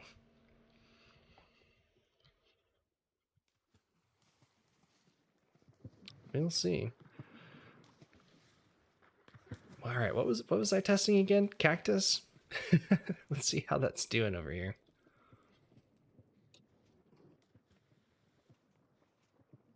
Is it smelting? Oh my goodness gracious. This is why I don't like this game sometimes. Well, that's my fault. I shouldn't blame Minecraft for me being dumb. Goodness gracious. I'm stupid sometimes. We'll just wait for this to burn out, and then we can reset this. I have a lot of green dye, though, I'm sure. Yeah, we're getting more green dye. Forgot that there was so much kelp in there, man. Jeez. Or do I have the green dye lever still on? I have the green dye lever still on. I'm stupid. All right. Nope. Get out of there. Get out. Get out. Get out. Those are still going to... Okay, no, there's no fuel in there. All right. Last time.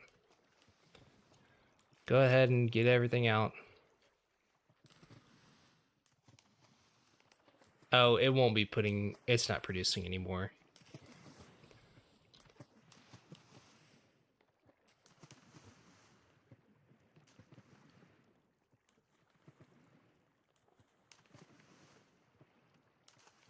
What did we get for the kelp blocks per hour? It was like 20 something, right? Like 22? Something like that. Okay. So now we're ready. Finally. All right.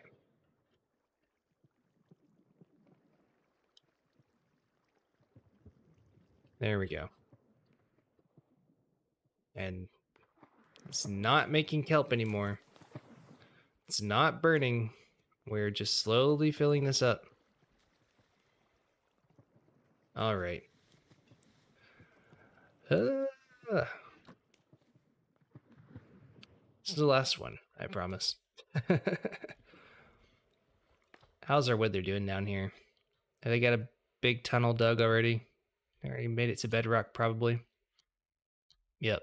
Oh, yeah, they had made it earlier. Forgot about that. I just think it's funny that they got all these diamonds uncovered. That's so many diamonds. Any cool caves down here or anything? There's some deep dark. Mine shaft. I have to fight the urge to free cam a lot of the time just because I love exploring caves like this. Like, look at this. That's crazy. If I didn't have night vision, this would be even cooler. I love the Caves and Cliffs update. It's just such a nice and needed change to the game.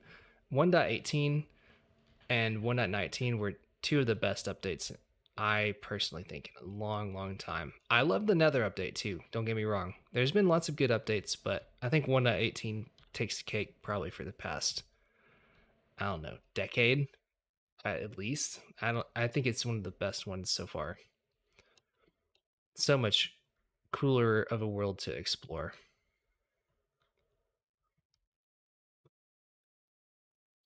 What would be great for a binary sorter wizard? This cave? It is deep dark, so it won't be spawning very many mobs.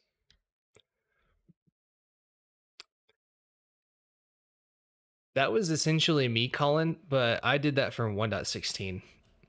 I was like, oh, there's netherite. That's so cool.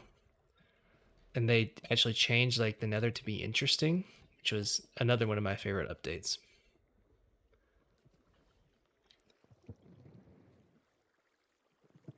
There we go. About a quarter of the way through. Is there anything else neat around this seed?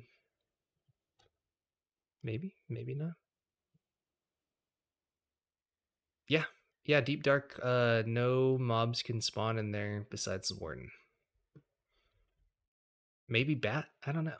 I don't know if bats can spawn in there or not, but that doesn't really count. This is a pretty large flower forest. I've seen bigger, I've seen smaller, but it's pretty decent size.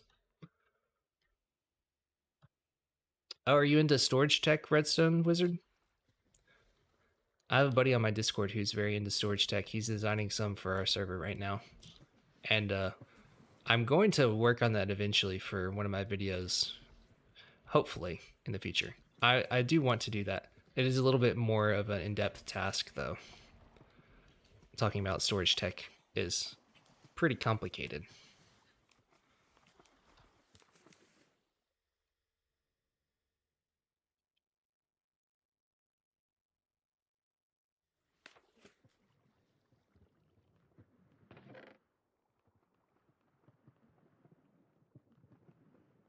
Storage and farms. Sounds like storage tech to me. Storage tech is its own world, though. There's a bigger learning curve that goes into it than most farm design. But it's very useful to know storage tech, especially for larger servers and people who aren't scared of more beefy redstone.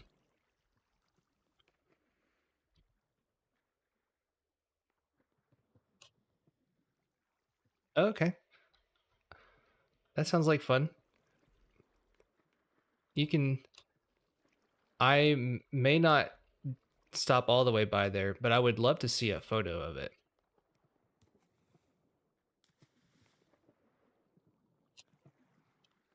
Oh yeah, I like Exuma's texture pack for shulkers. I I I don't think I would use it quite as much as he does. I usually just do kind of a color code system for like an inner chest has been what I've typically used, but we have bigger plans for more in-depth storage tech on Spud Central, my server, that we're going to be getting into, which I want to make a part of either my next video or the video after that. I have a few different ideas that I'm toying around with at the moment.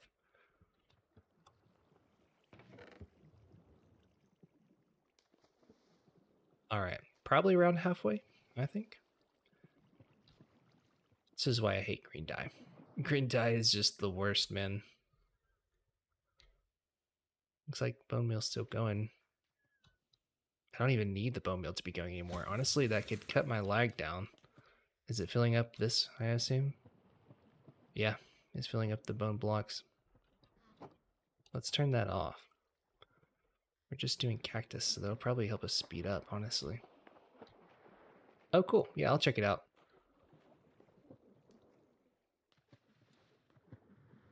So it's a hull that works on both as is. Java and Redstone. Java and Bedrock, sorry. It's late.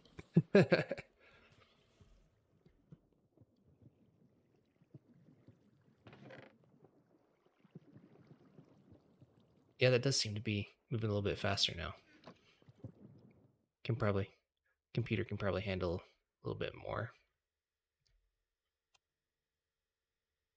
Oh, it's not exactly one for one.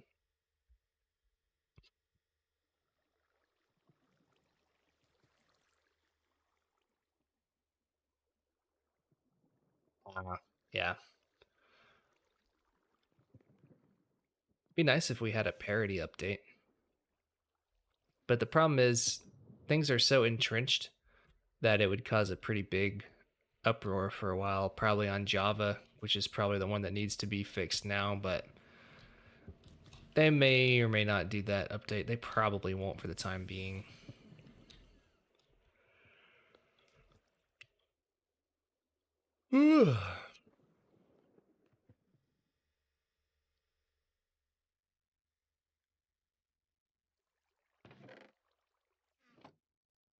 Doing pretty good on these.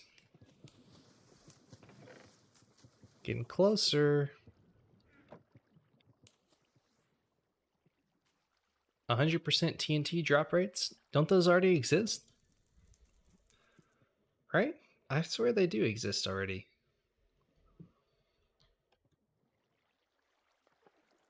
I thought they changed that. I know they did for creepers. I'm pretty sure they did for TNT as well. I want to say that was a few updates ago. Oh, not on Bedrock. Gotcha.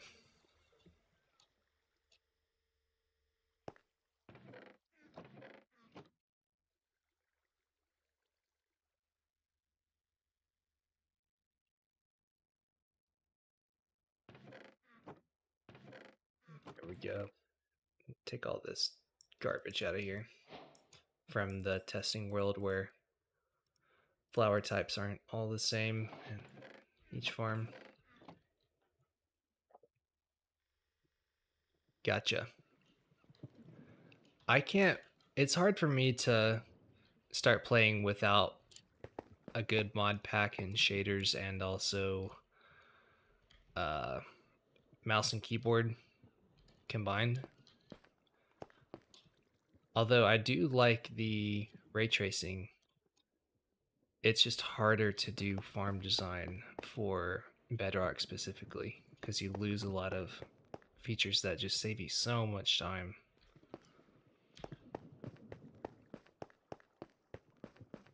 Like, I can't use free cam anymore. You know, I can't look at this stuff like this in survival, which is very hard. Lots of small things like that. I can't use world edit to do bigger stuff.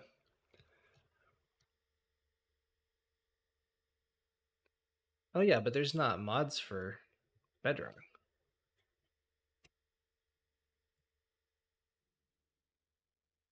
At least I'm not aware of mods that can do that on Bedrock. I don't think that's true. I mean, there's probably data packs that help. Do data packs exist for Bedrock? I don't even know. A mock world edit. Oh, that's cool. That's good that they do have some stuff like that. Maybe there's hope for Bedrock after all. Maybe I'll hop on there every now and then. I have to look into more of that stuff. Add-ons? Interesting. I have not dived into that side of things very much. How are we doing over here? We're getting pretty close. I think we're gonna get right in here somewhere before the tick ward stops. Something like that. How many people we got in the stream? Oh, sweet. We got a lot right now. Cool. It's awesome. Thanks for tuning in, y'all. It's been fun. It's been fun testing, and I really think that this is the finalized version of this farm now. Like, it's set in the world, it's producing every dye. We've got the bone meal powering everything, and it's doing really great. Did we finish the warp? I can't tell. Nope, it's still going fast. So it looks like we're gonna get pretty darn close to 2 whole rows of cactus on this too, which is, I believe, what I had tested earlier. I just wanted to finalize it just to be sure.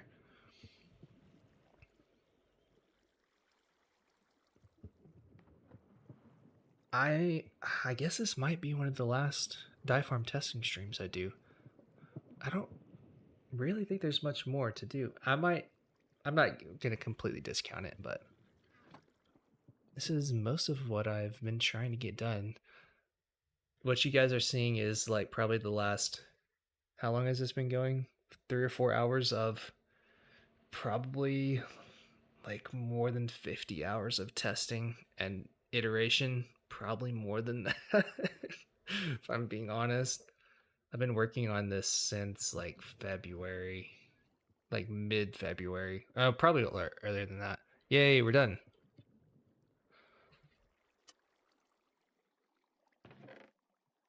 Early February is when my sugarcane farm came out, I believe. All right, yeah, so that's, you can call that an even 2 rows. What is that?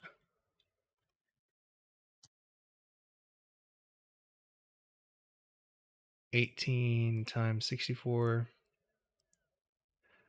1152. So that's the base cactus rate. It smelts a little bit more than that if you have a little cache built up, which is why I have the chest there. Sweet. I'll go ahead and put that in there.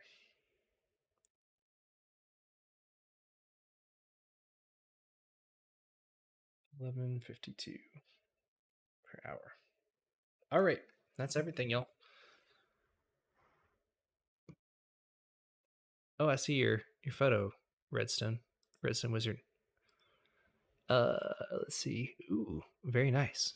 Is that encoded?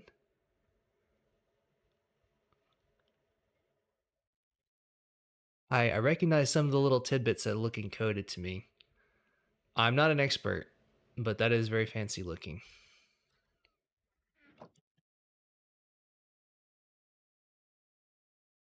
Yay, we get to end with shaders. Excellent. Encoded storage is awesome. I I know the theory.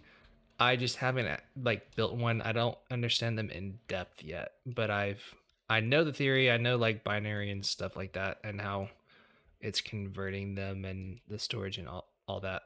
But I would like to dive deeper into all of that eventually.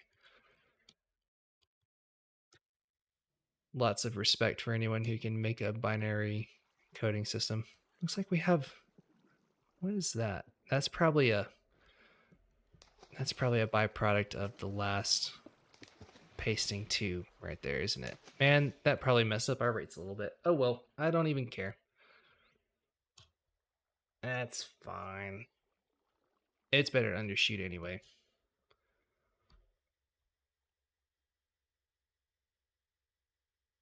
Hey, you should talk to Puns and Ships on my Discord, Redson Wizard. Puns and Ships is the guy that is really into storage tech and is wanting to get more into encoded. He would probably appreciate you walking him through some of that stuff. But I'm interested in learning too, but I'm going at a kind of slower pace because I have to do some stuff first. But I'll definitely be on the Discord. If you're talking with him, I'll be able to see that and hopefully have some of my questions answered too. All right. Well, I think that's about everything. And I think we can go ahead and call it complete for now. There might be a few things I tweak, but yeah. Thanks for tuning in, everybody. I also have the next day off, so I'll probably be active on my Discord and or talking. I don't know if I will stream or not tomorrow. We'll see. I don't really have as many things I can do on stream for this at least. So maybe I'll talk to Octo. I still am not done with all my horror streams because I haven't found the cave dweller yet. So definitely have at least one of more of those to do. But that's a story for another time. So thanks for all y'all for tuning out. It looks like we have quite a few people, honestly. We've gotten like almost 60 views, which is really good for during the stream for me. So thanks for stopping by, guys. If you're still here, appreciate you hanging out, and thanks for being a part of this. This will be the first farm to get every single die in the game, as far as I know. So that's really cool. Thanks for stopping by and being a part of that, y'all. So, if you want to see more updates, go check out my Discord, Spud Central. It's in my bio on my page. There should be a link in the description as well here too. So go ahead and check that out. You can be part of the community and testing process, and I'll post updates for all my new farms, what I'm working on, and stuff like that. So definitely go check that out. And also, I have my survival server, Spud Central, up now as well. Applications for that have been open for like a month. It's really simple. It's just for me to make sure people aren't crazy getting on. So pretty much approved most people on there. So go check that out. That's on my Discord as well. So thanks for stopping by. Appreciate you guys, and I will catch y'all in the next video.